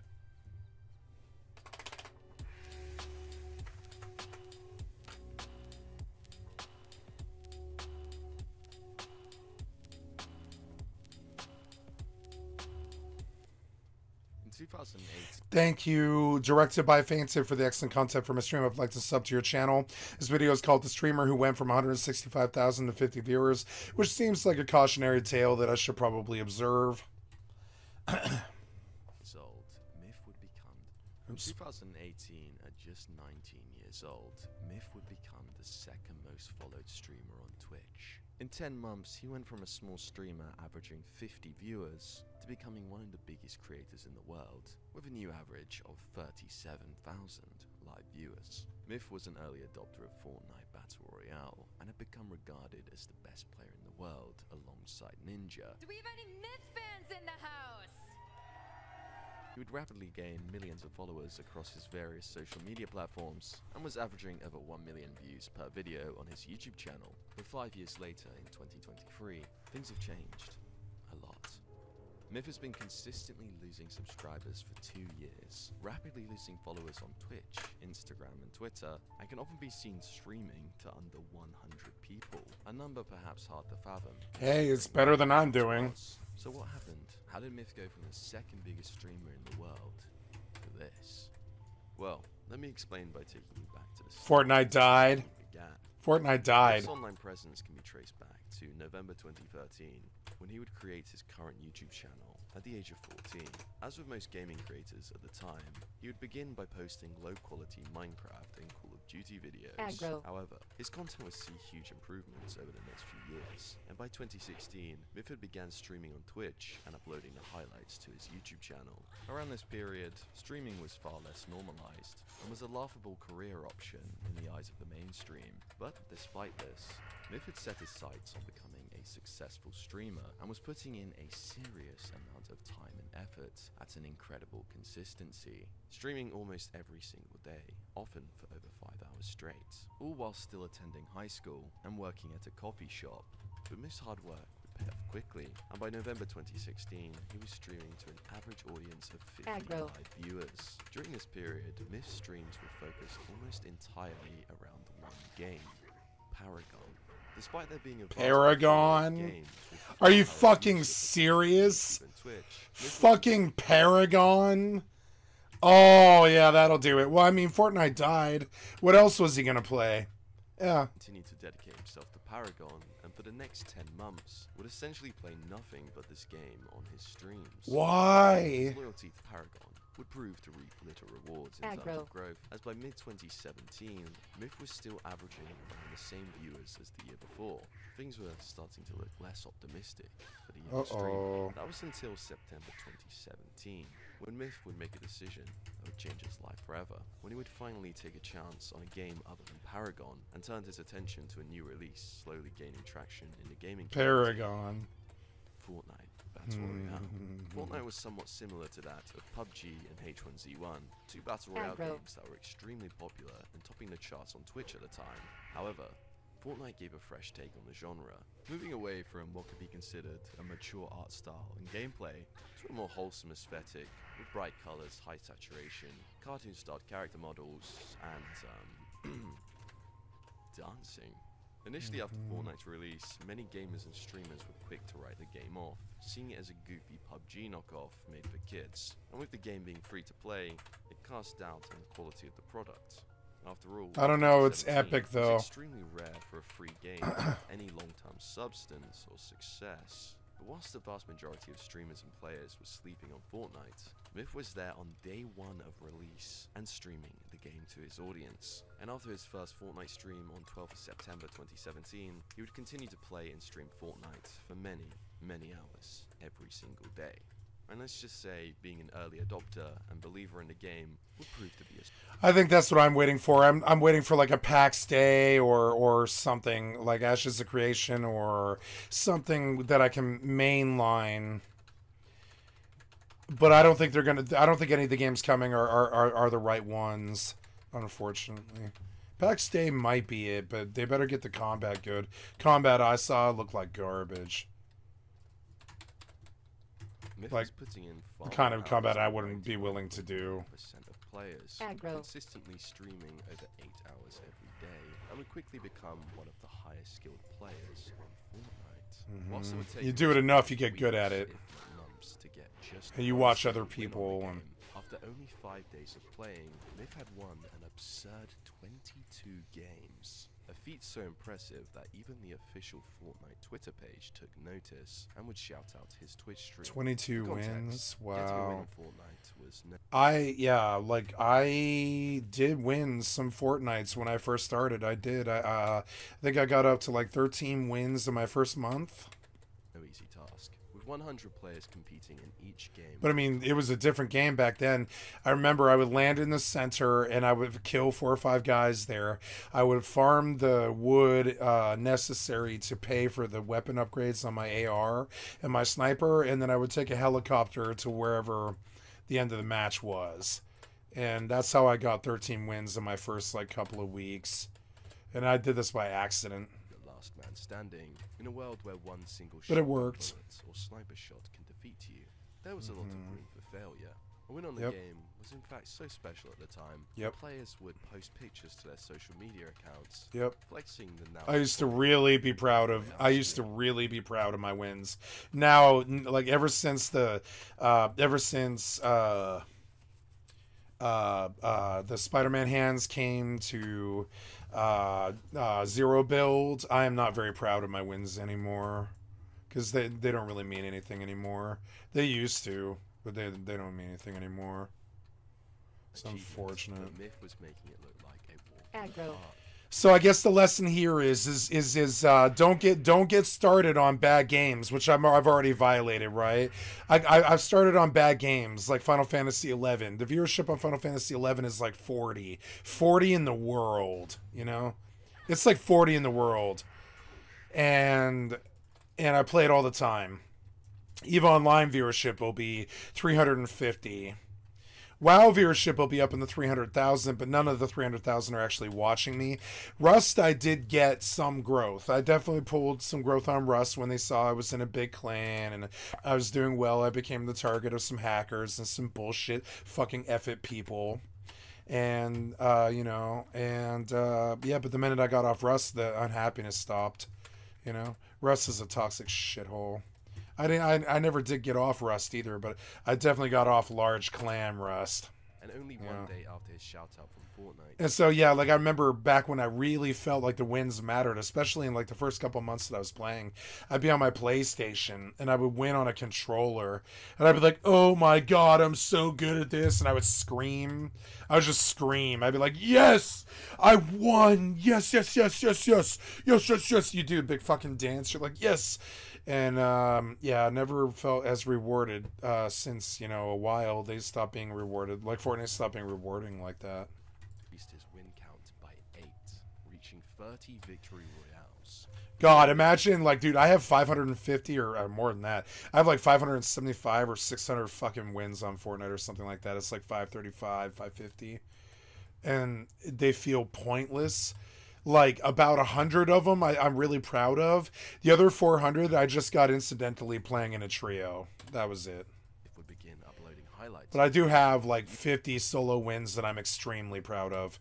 You know, because I don't play Fortnite all day. YouTube, including a video of him dropping 20 kills in one single game. This level of skill was incomprehensible. Most players would be lucky to get 1 kill.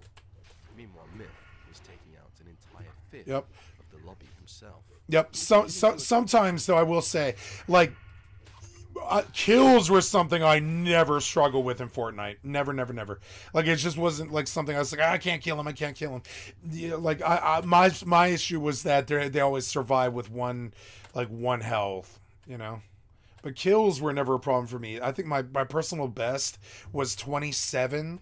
I killed 27 people in one match solo. Because they all land in the same place. So you just wipe a town, you'll put like 5 to 7 there. You go to like another fucking place, get like 3, 4, 5 there. You get pushed over and over and over and over again. You get like 3 or 4 or 5 there. And then you kill maybe the last 3 or 4 to get the win. And I was very proud of this when I used to do it legitimately. But honestly, I was on methamphetamine when I would pull wins like that. I was high on speed when I played Fortnite the first time around. And so I was a lot better back then. Like, Myth could actually be the best Fortnite player. I disagree. However, at this time, Fortnite was still yet to gain considerable traction and popularity, which was reflected in Myth's streaming stats. As despite his elite level of gameplay, his stream would see a fairly little amount of growth after his transition away from Paragon, and he was still averaging around 50 to 75 concurrent viewers per stream. That was until November. Which is really good. That's still really, really good. That's like you're basically filling a like a restaurant by yourself, you know? You're filling like 50 seats in a restaurant. Like, that's pretty good. That's like you're running you're at the level of like somebody who owns a restaurant. That's like professionally really good. Like, as an entertainer. I don't think it's a lot of money, but I think it's definitely really good. This is not something to sneeze at. The biggest streamers on Twitch. Summit 1G. With no idea he was coming up against one of the biggest streamers in the world, who was streaming live to over 15,000 people, Myth would aggressively approach, outbuild, and outplay Summit. This was not normal, and people were taking notice. Soon after the game, Myth would upload. Summit is an EVE Online player. There's another example of a game that we play out of passion, not because people watch it, you know? Oh. You came from nowhere. Fucking pop aggro. Hyper. Hyper. YouTube, and it would quickly become his most viewed video yet. Viewers were in awe at Myth's ability, especially that of his build. I wish Garrote was level With him 10. topping the leaderboards as the player with the most solo PC Or wins, Garrett. Myth was certainly Whatever it is. for himself amongst the small Fortnite community. And following the video where he would destroy summits, Myth would upload a series of building tutorials, which would perform far greater than the rest of his YouTube content. There was no doubt in the community that Myth was the best builder in the game, and considering that Fortnite's unique selling point was building, it was a huge title to hold. All of this led to a considerable Not to me. viewership on his Twitch channel. For the month of November I think that's 2017, something to be ashamed he of. averaged 179 concurrent viewers per stream, double that of the last month. The following month of December was when Fortnite really started to pick up pace in terms of popularity, and thanks to Myth's prolonged commitment to the game, his stream would begin to blow up. December 1st, 142 live average viewers. December 2nd, 332 viewers. Myth had doubled his Damn, he average picked viewers up. in just one day, but things would get even better when once again Myth would find himself in a Fortnite lobby Buzzing, with bussin', Summit. And when bussin', the two bussin'. players would eventually encounter one another, they would have a 1v1 battle that would go down in Fortnite history. Summit would notice a base at the top of a hill. Little did he know Myth was the one waiting inside. Summit then decides to aggressively build upwards towards the base, ready to engage. But instead of Myth sitting idly like the majority of players would, he starts building at incredible speed. Incredible speed as he like slowly. He keeps building higher. Stop building so high! Stop it! He was like height will be a factor here. Yep. Height is a factor here. Yeah. What just happened? Because he knows that he can stop it. Oop. Oh, at least he died fast. Yeah, he knows that he knows that you can stop it. Oh. Ooh, that's not good. Wow.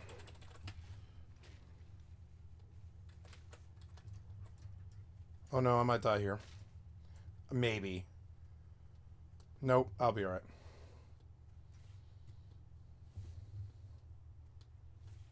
That'll get your heart running.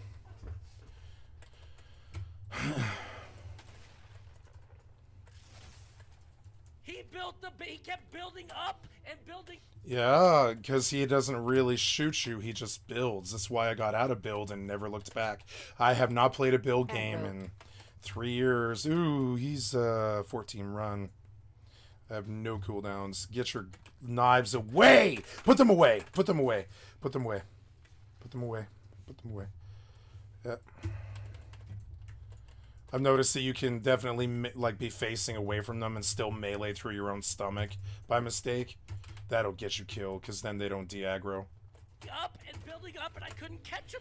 I'm just gonna get to the road here. That man shotgun me down beneath like that. Did you see that? It's because I like that. I've Yeah. never seen that strategy used. I've never seen that strategy. yeah, You because can tell it's he's a good player. feckless I've and never seen that strategy scary. where when someone's No. trying to get into your base, you just keep building up, keep building up, keep Nope. building up. That was impressive. I'm not gonna lie. For the second time, Myth had completely outplayed one of the biggest streamers in the world. This kind of building gameplay was not normal, and of all the thousands of viewers in some It is now. witnessed the fight, the same question. And it was sucks. asked It sucks that it's common now. Is this Myth? It sucks. How is he so good at the game? And it was no coincidence that soon after this moment, Myth's stream It ruined the game. even faster. The And of course, it made him famous and stuff, but it ruined the game. It definitely had a very, very deleterious effect upon Fortnite's like success and history. And the minute like that they fractured the game into two when they made no build, you began to understand how really bad that gameplay was for Fortnite. It killed the game. You know, it definitely did kill the game. All that building bullshit. You would think that no build would have saved the game, but then they kept adding stupid bullshit to no build. Like Spider-Man hands and all that stuff. Did you play Save the World? Yes, I did, but only briefly. My old clan leader, Dog Giraffe, was a Fortnite fanatic who was in a class action lawsuit with them because, excuse me, oh, no, is that me? No, that's not me. I'm on the wrong game title here. Sorry, I dropped my pen. I'm just trying to figure out where the fuck it went. What happened here? That's annoying.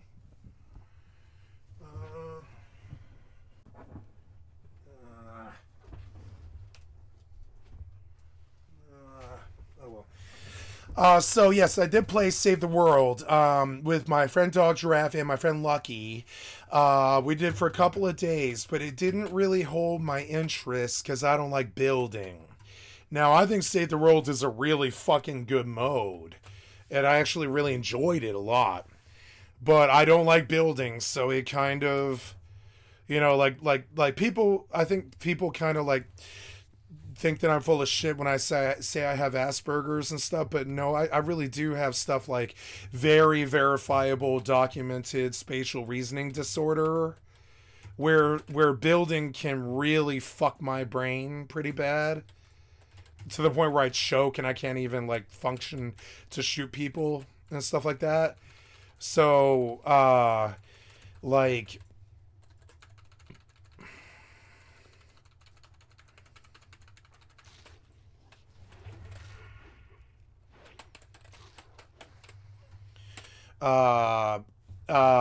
so yeah, I like Save the World, and I own Save the World, and it's a good mode, but it's primarily about building. I would say it's either kind of like Diablo-esque, like dungeon running. You're almost always running somewhere really fast. You're trying to farm and you're trying to get mats and stuff together to build a base. And it was too fast and frenetic for my taste. So I was looking for something slower. Like, oh, cool, can we hang out on the island for a whole day and build a cool base up and stop against the zombie hordes until they inevitably get too much and take down our fort and kill us, right? That's what I thought Save the World was going to be. And what it ended up playing like was like Diablo. I felt it played a lot like Diablo, kind of. It was sort of like, not Diablo per se, just sort of like very frenetic and very fast and sort of like grindy. And it wasn't what I was looking for as a mode, but I have a very high opinion. You know, and it sounds like I'm trying to like backpedal or something, but no, I actually do have a very, very high opinion of Save the World. I think a lot more than most Fortnite people do, because I think as a mode, it's very, very solid. But I also don't know if there's a core gameplay loop there that was compelling enough to actually play the mode for very long. Where I thought it could have been really fucking amazing is if you could earn all the skins through the mode. And completely dodge buying skins entirely if you dedicated to Save the World. But there needed to be something. That is a lot of ranged link. You are brave as hell, dude. What? Yeah, I would run. You gonna die? Yeah, you are gonna die. You need help. I'm gonna help him. I don't want to, but I am.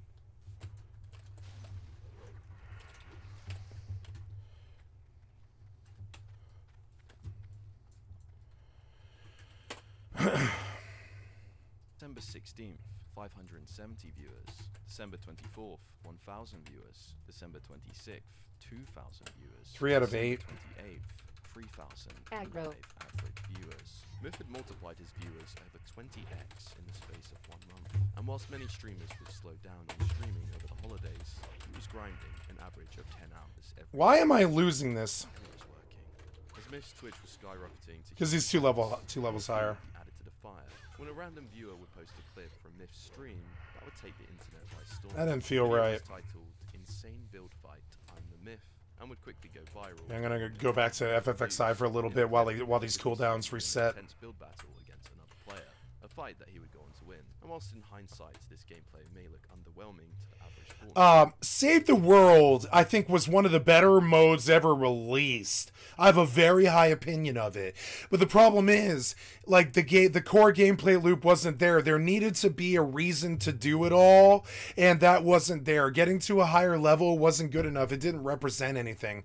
They needed some kind of reward, some kind of new... They still need to resurrect that mode, and they need to to supply some kind of overall XP system that actually means something, that rewards something other than skins. Like, I think all they would need to do to save the world is add in the you know what would be good? You played number 2, you played Rust Hardcore Zombies, right? That RPG chart system that they had on Rust Hardcore Zombies, that's what needs to be in Save the World. Oh, you can build faster, you can build cheaper, you can build higher, you can build faster, get more XP from kills, take less damage from burning, take less damage from zombie melees and all that stuff. That's the core gameplay loop that I felt Save the World actually had more potential than Battle Royale did. But you know, there was no reason to play it for hundreds of hours. There really wasn't. There's no reward at the end of that pot of, you know, there's no pot of gold at the end of that rainbow. Just more levels, more time, and not the skins that you would normally even get from playing Battle Royale, which is kind of sad. You said, I think they would give you 100 V-Bucks a month or something, right? That chart would be nice. Yeah, something like that. They need an RPG chart, an overall meta chart that lasts like all year until they reset the system, so that when you play it for 8 months and you nerd out with your friends on a mode you wouldn't normally play because it's not PvP centric, it should reward you, make you feel like a god, where you don't take fall damage, and you like my character maxed out on Rust Hardcore Zombies, right? You eventually should be able to not take fall damage, so you can build these huge flimsy boxes in the sky that the zombies can't even reach unless they tackle your foundations. So you spend most of your time sniping the zombies trying to break your foundations instead of even engaging in the game itself or whatever. And you can just be lazy up there and collect the same skins that you can get in Battle Royale and all this. It lacked an overall gameplay loop incentive. And I really liked Save the World. I you know, to the point where I dragged some people into Save the World that normally wouldn't have played it, because I was like, make Save the World fun for me with your co-op gameplay. And I dragged people like my ex in there that wouldn't normally play it, because I was like, yeah, you playing this with me will make it worth playing. And it was. With friends, it's a really, really good game. If my mother was raised on a controller, I mean, she's a baby boomer, Save the World is one of those games that I think she would actually enjoy, like fairly well. But she was a puzzle gamer. I think Save the World had a lot of potential, but they ruined it because they got caught up in the Battle Royale phase. And that's understandable, but I mean, all those games went tits up so fast. PUBG didn't went tits up compared to what it used to do. Like DayZ went tits up, H1Z1 went tits up, most of them went tits up. There's no Battle Royale right now that is actually doing well except for Naraka Blaypoint. They've all, I mean, Fortnite's doing well in the respect that it hasn't died, but that's about it. You know, none of them are, they're all in serious recession. That Battle Royale gameplay mode, it was good, but it needed an overall RPG system that made it a lot more rewarding to do it, you know? That's my opinion anyway. Can you trade WoW skins? Yes, you can. In the respect that when I go on retail, I'll show you a website here. Let me show you. I just gotta make sure my character is in a safe place where I won't get like pop aggro, and I'm not really in a safe place. I need to actually care enough to go do it, or that guy would have popped me and killed me, right? So yeah, I just, you know, I actually do need to worry. See, so there's somebody's corpse. This place is definitely deadly place to go AFK in. So let me just get out of this particular place and get to the road real quick before I read what you said, and I'll show you something here real quick. So how skins in WoW work is you don't ever pay for skins unless they're the crappy ones in the store that nobody wants. And Blizzard did do well with some pet skins stuff, and you can see this reflected here in the Blizzard shop. Blizzard did do well with skin sales for World of Warcraft at the start of it. But then, because nobody knew how worthless the skins were at that point, so we all kind of bought skins when they first hit. But then we realized that it was a ripoff compared to World of Warcraft players have a much, much better skin market than any other game has ever had, because they don't charge you for skins if you play the game. They charge you a skill level requirement, or just gear level requirement, whatever you want to call it. But if you have the skill to go get a mini pet, a mount, or a transmog item, which is like a piece of gear that you unlock for all characters on all on your entire account on any server. If you unlock a leather chest piece on retail World of Warcraft that looks good, like say this chest piece here, this Pioneer Tunic of the Falcon, you can see their dressing room is professional. You see how it's like actually professional, like League of Legends or something like that. You can strip the stuff on, you can put it back on. The transmog system in World of Warcraft made them billions of dollars, and it's the best skin system that's ever existed in a game. Because, like, okay, for like instance, this chest piece, right? Once I ever pick up a Pioneer Tunic of the Falcon, I get this crappy green skin that you can see reflected here, right? This is unlocked for all characters I currently have, all characters I'll ever have on the entire account forever, and then I can go to a transmog NPC and I can do what's called style lock, or transmogrify is another word for it, that chest piece to look like this chest piece for my character's appearance, and you can cycle through the different transmogs lock styles that you have, and this is a common occurrence in all MMORPGs. Final Fantasy XI has this even. Final Fantasy XI was the one that originally came up with it first, believe it or not. It was not World of Warcraft. 11 did it first with lock style in 2004. And lock style is reflected here in... I mean, WoW did it first in the respect that you could gather skins. You just couldn't transmogrify them to other characters that hadn't acquired the skin in the game world. So, like, Final Fantasy XI did transmogrify. It was the first MMO, I think, to actually do transmogrify on a professional level, and it was done here in... I forget how you do lock style, because it's not something I appreciate in Final Fantasy XI, but I believe it's macros. Yeah, in the edit equip set. Or no, it's... where is it? It's I don't even know how to do it, but it's there.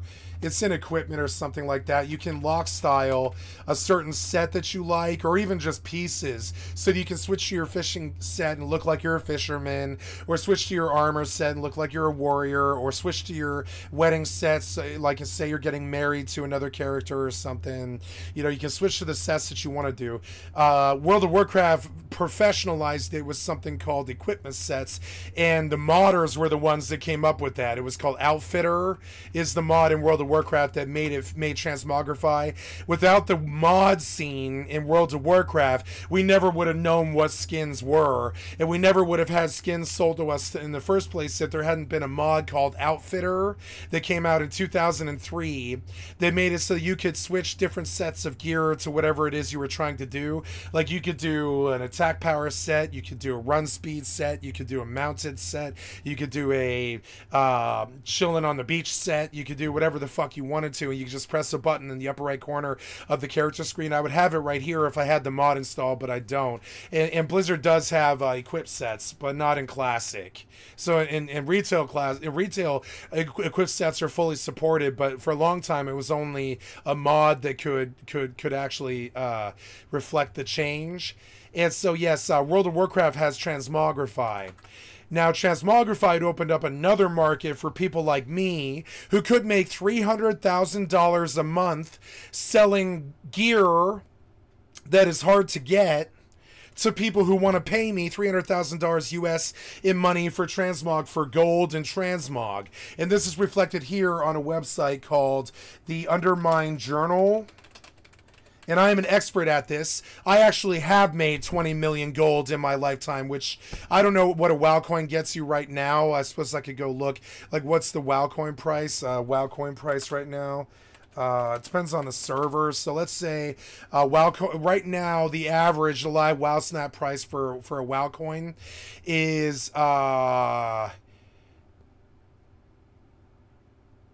no, this is some stupid thing. I'm talking about the price of a WoW coin. Yeah, the WoW token price, right?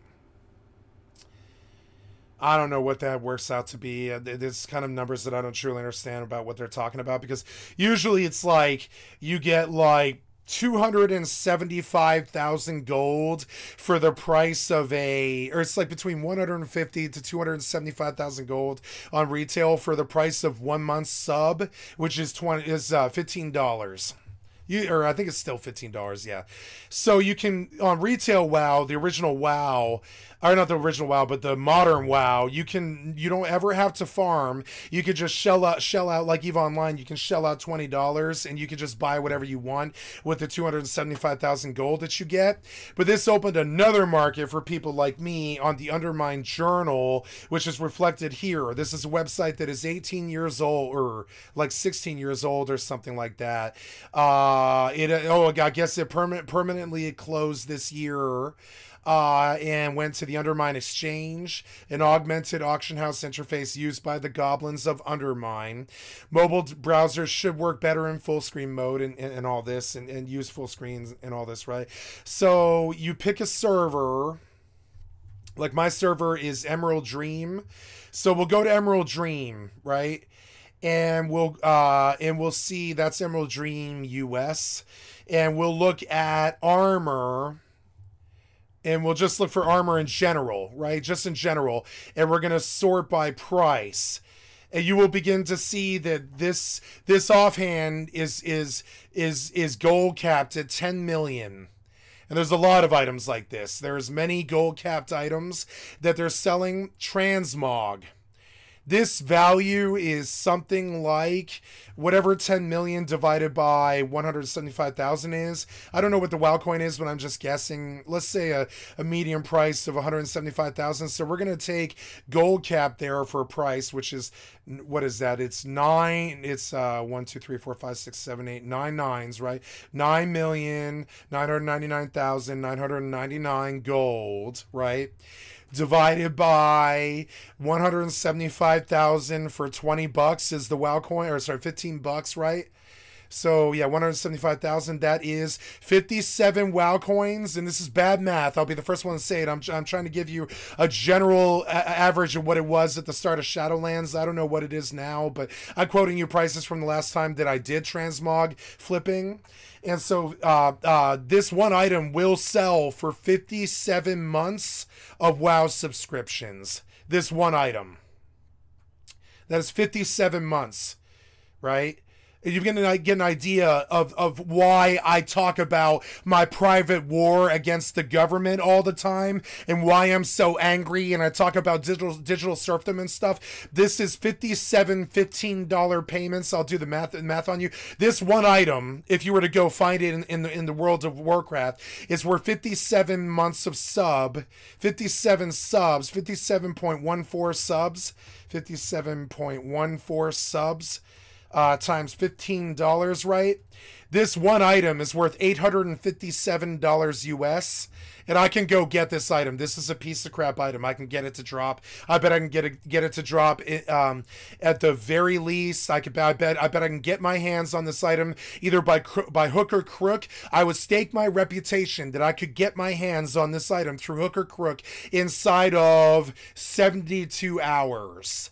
And so I am angry at Blizzard. I am angry at the government. I have faced digital serfdom for 27 years. My mother had to fend for herself because I couldn't make the money doing what it is I actually do, which is a goblin in the Goblin Consortium, the Undermine Consortium. I was a big active player in this scene. And what I would do is I would go online in the morning at 10 a.m. as the last time I did it professionally was 2015 in the Warlords of Draenor era, where I did pull 20 million gold without spending a cent, and I spent that $20 million or 20 million gold on 24 WoW coins, and I did this in 3 weeks. I pay for 2 years of WoW in 3 weeks income at the start of Warlords of Draenor, and then I just got out of the market because the game in general died. It went from like 10 million people logging in to 1 million people logging in overnight at the start of Warlords of Draenor. It just, when they knew it was a bad expansion, everybody quit the game permanently and went to go play games like Fortnite and PUBG and League of Legends and, you know, other good multiplayer games that came up in that era. So my job is illegal. Now, there's many people doing my job. They are reflected here. My job is this market right here on the screen as I'm showing you. I sit on this market. I decide what these items are worth. I sell them for $850 US cap or anywhere cheaper than that. And I can sell something like 400 to 500 of these items a day at $875 a piece. And when I say that I can make $300,000 a month, I'm not fucking lying. I'm not exaggerating. That's the base level that I can make. And I'm talking real life money. $300,000 US, I'm talking like real. If the government hadn't shat on us, if the gold dealers hadn't used bots, if the Blizzard wasn't an asshole and didn't shut us out of the RMAH market, if it wasn't against TOS, if the PayPal accounts wouldn't get frozen, if I could pay taxes on this money, which I can't, I would definitely still be doing this, and I would not be in front of you on this camera right now. I would be on some fucking Carnival cruise ship, like, you know, with one of the hottest women in the world, sipping Cristal and eating fucking fancy steak and shit, and watching fireworks on my boat out there in the Caribbean, playing WoW on a laptop. But they know that they can't unlock us like that. They know that they can't allow us to pay each other, or the entire world's economy system will crumble. They know it. It's why it's against the terms of service. They can't have free trade in America. That's the most anti-American thing, is free trade. Believe it or not, free trade doesn't exist in America. You can't set up on the corner and sell anything you want. You can't even, like, they're prosecuting little girls' lemonade stands now. Free trade doesn't exist in America, or I would make my money, and I would have kept my girlfriend, and I wouldn't have been beaten the shit out of and had to put a man in jail. I would have had money to buy a gun and protect myself, or a bodyguard, or whatever the fuck, or a lawyer to defend myself against the system. My mother wouldn't be trying to play the lottery, trying to pay her basic fucking bills because she's scared at the cost of the average loaf of bread or whatever. I wouldn't be facing this poverty, the digital serfdom and shit. This reality is real, and the desire for it is paramount. I'm talking like, you would think that I'm full of shit and nobody wants this shit. No. People will kill people for these items. They will sell the bank. They'll spend their welfare checks. They will spend money on this transmog that they would need to eat. This is one of the greatest potential markets of all time, and I am a grand master at it. I know what this item's worth. I know what this item's worth. I know what that item's worth. I know what all of this is worth. I know what that piece of shit item is worth. Like, I mean, I'm talking about, like, you know, like I know what all of this is worth, and I go down, and so what I do is, and I was better at it than all these other scrubs, because what I do is I go to some piece of shit podunk server, just like in real world, right? You go to some piece of shit podunk town, you go to their thrift store or their mining colony or whatever, and you see that they're selling steel for piss poor cheap. And it's because no one will buy steel in their neighborhood. Nobody has any money in their neighborhood. So they're selling steel or blood diamonds for a fucking song. And if you have the ability to take it back to LA or New York, right? So I would go and I would buy, I would spend $40. I only ever spent $40 on WoW coins past 2015. And at the start of Shadowlands, I wanted money for the start of Shadowlands, right? So I was like, okay, well, how do I break the bank and make 20 million gold in a day? And I was like, oh, well, I can just go do what I used to do, which is I buy one WoW coin and I buy one server transfer. I take the WoW coin and I take the 275,000 gold that I have, and I go and buy all of the stuff on the Undermined Journal that's being sold for 5 gold, and I cross-reference the fucking price back in LA. I live in LA, which is Emerald Dream US, right? But I can go to my old server, Nerzal, and I have a lot of history with about 12 different servers. I know what their prices are on transmog gear. I built a career off this. I built my reputation off of it, and the government killed it and can constrain me to digital serfdom and being slave to a terms of service. So I'm waiting for a good game like World of Warcraft with an actual free market, with an actual transmog fucking market, and I will make my millions. I don't need ninja numbers from some stream. I will make my fucking millions. There is a huge market if you can actually pay taxes on this money. And see, the difference is all of these people selling these things for $850 US, they are Chinese because their government won't prosecute them when they don't pay taxes. My government will. My government will absolutely. If they find out that I made, say, $1 million in a year off of WoW Gold transactions and transmog transactions, and I want to pay them taxes, but it's not legal to. You can't pay taxes on online currency. They don't want you selling in the first place, and on top of it, it's against terms of service, so there's nothing to prevent Blizzard from banning that account right out from under me and sinking $1 million worth of gold in transmog. There's nothing to stop them from doing that, and they do that. And so I am an RMT on the white hat side of things. I never stole any money. I never hacked any accounts. I sell products that people actually want, that they pay $900 US for. You know what I'm saying? Fuck drugs. You know, the best drug deal I ever did in my life was $550 or something like that. One of these items is worth $857 US. And I was a lot happier selling this than I was drugs.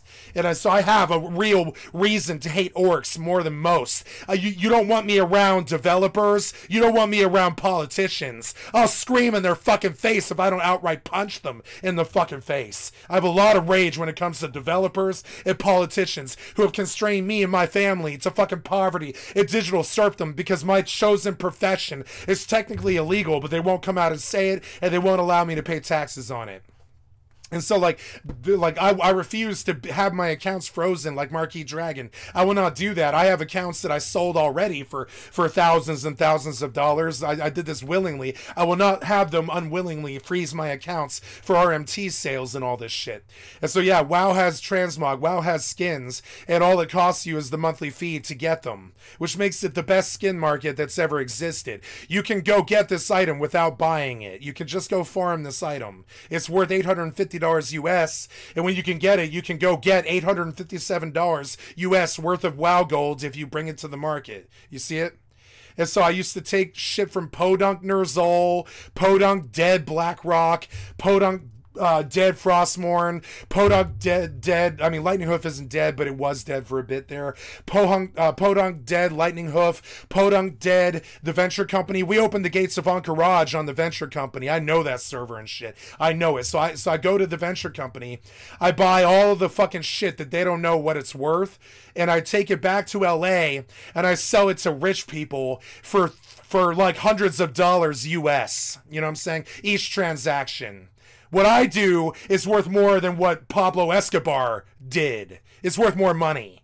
But it's far, far, far more illegal. They will chase you. They didn't chase Pablo Escobar with guns across the world. But if you sell currency or you're Kim.com and you run a file share or some kind of Bitcoin website or Dream or something like that, or you live off of real money, auction house currency and RMAH and all that, they will chase you with high power rifles with Interpol across the world. They will prosecute you in whatever country they catch you in. They will steal every dollar of it, and they will put you in jail for 40 years, and I know this because it happens all the fucking time. People like me, we get chased across the world because we actually engage in free trade. They can't have that. They can't have free trade. They can't have free trade in this world. The fascists cannot permit it. The deep state, the U.S. government, the BBC, the UK, the monarchy, all the rich white settlements of the world. Free trade is the opposite of their reality. They cannot have that. They see that we have a free trade that they haven't destroyed or taken over. We can't pay them taxes on the currency and all that shit, and they think, oh, there's communism, or there's a free trade market that we haven't put 50 billion middlemen into, so they're actually making money. So let's just not allow them to do it at all, like Pablo Escobar. We'll just make cocaine illegal at that point, because we must control things. We can't be coke dealers ourselves because we're the government. Oh wait, the CIA was coke dealers. Oh wait, the CIA was cocaine dealers. Oh wait, they can sell drugs. Turns out they can. So yeah, so they shut me out of this, and so this is my job. This is my job. I did it for 13 years. I made countless amounts of money. I always had the best set. I was the big spender in the GDKP. Gear was never a problem for me as a priest. I was one of the best priests in the world. I pulled the best numbers at the top of World of Logs at one point on Heroic Ragnaros and all this shit because I had the money. Because of this shit, I had the money to buy the gear. I didn't spend time fucking going to raids and getting crappy raid gear that actually drops off of bosses. I buy my gear direct from the fucking sellers myself. Like, there's always some BOE epic that's better than whatever drops off the boss that you're currently stuck on. There's always a better BOE epic that you can buy off the auction house. And I lived my life based off this. I built a culture. I taught these people what to do. They didn't know to do this till I taught them. I'm the king of this scene. And I mean it. I was the king of this scene. I taught them how to set these prices. I taught them what this shit was worth. I taught them what they could get for a gray. I mean, I was one of many. I'm not the only one. I'm trying to take credit for many people's work, but I was one of the major reasons they made the trade skill manager mod. You know what I'm saying? I was a mover and shaker in this fucking scene. It is what I'm most proud of, pulling millions and millions and millions of gold. Back when 5,000 gold was some women were trading sex for 5,000 gold, and I had 20 million. And it's not like I'm not trying to brag. I'm talking about the suppression in the real world was bad enough. The 7 false assault charges from the government was bad enough. What they did to my friends and my family over drug addictions and drug charges and shit was bad enough. I didn't need to come to the digital world, find my actual job, embark upon it, and find massive success and be able to never pay for WoW again or never pay for anything in real life ever again either, because I could just make endless money because it's the one market that I actually care about. It's the only market I've ever cared about. I don't give a shit about real life money, but I care about this market a lot. I can't stop looking at this screen because I'm learning so much right now as I scan through it that it's like reading the Matrix to me. I feel like Neo right now, seeing these prices and all these things, and I'm memorizing each one as I see it, and it's a bunch of symbols and numbers to you, but to me it's like reading like the side of the Sistine Chapel wall or something like this. Some of the prices on this are just fucking crazy, like a pagan mantle for 3 million. It's insane, but they get it or they wouldn't ask for it. And one of the reasons I believe this is because it costs you a lot of money. It actually costs you a lot of money to charge this kind of money. It actually costs more money than you might make to post auctions at this price, right? But they're making sales. The taxes on a sale like this are literally like 4,000 gold. It's insane. I mean, it is. It's just insane. So, like, understand, like, yeah, so this was my market. This is where I should be. But A, the game died. B, the government shut up the world, my job, my life, actively hunted me all my life. I would kill them if I could. I'd actively kill them. I've got more reason to hate them than I think than the David Koresh compound did. I've got a lot more reason to really hate them. They suppressed me in everything that I fucking did. I don't know any American with a story like mine. I can't think of one. I know Americans who got shot in the fucking chest with a high-power rifle from across the street. But I don't know anybody with, like, the sort of story that I have, with the same sort of suppression that the government directly put in my life. Like, in it, in a way where, like, I don't know if I'm going to be able to eat next month because they cut food stamps again. And I think about the digital serfdom, and I could go back and try to work, but I mean, the government has me on disability because they think that I can't. And I think they're right.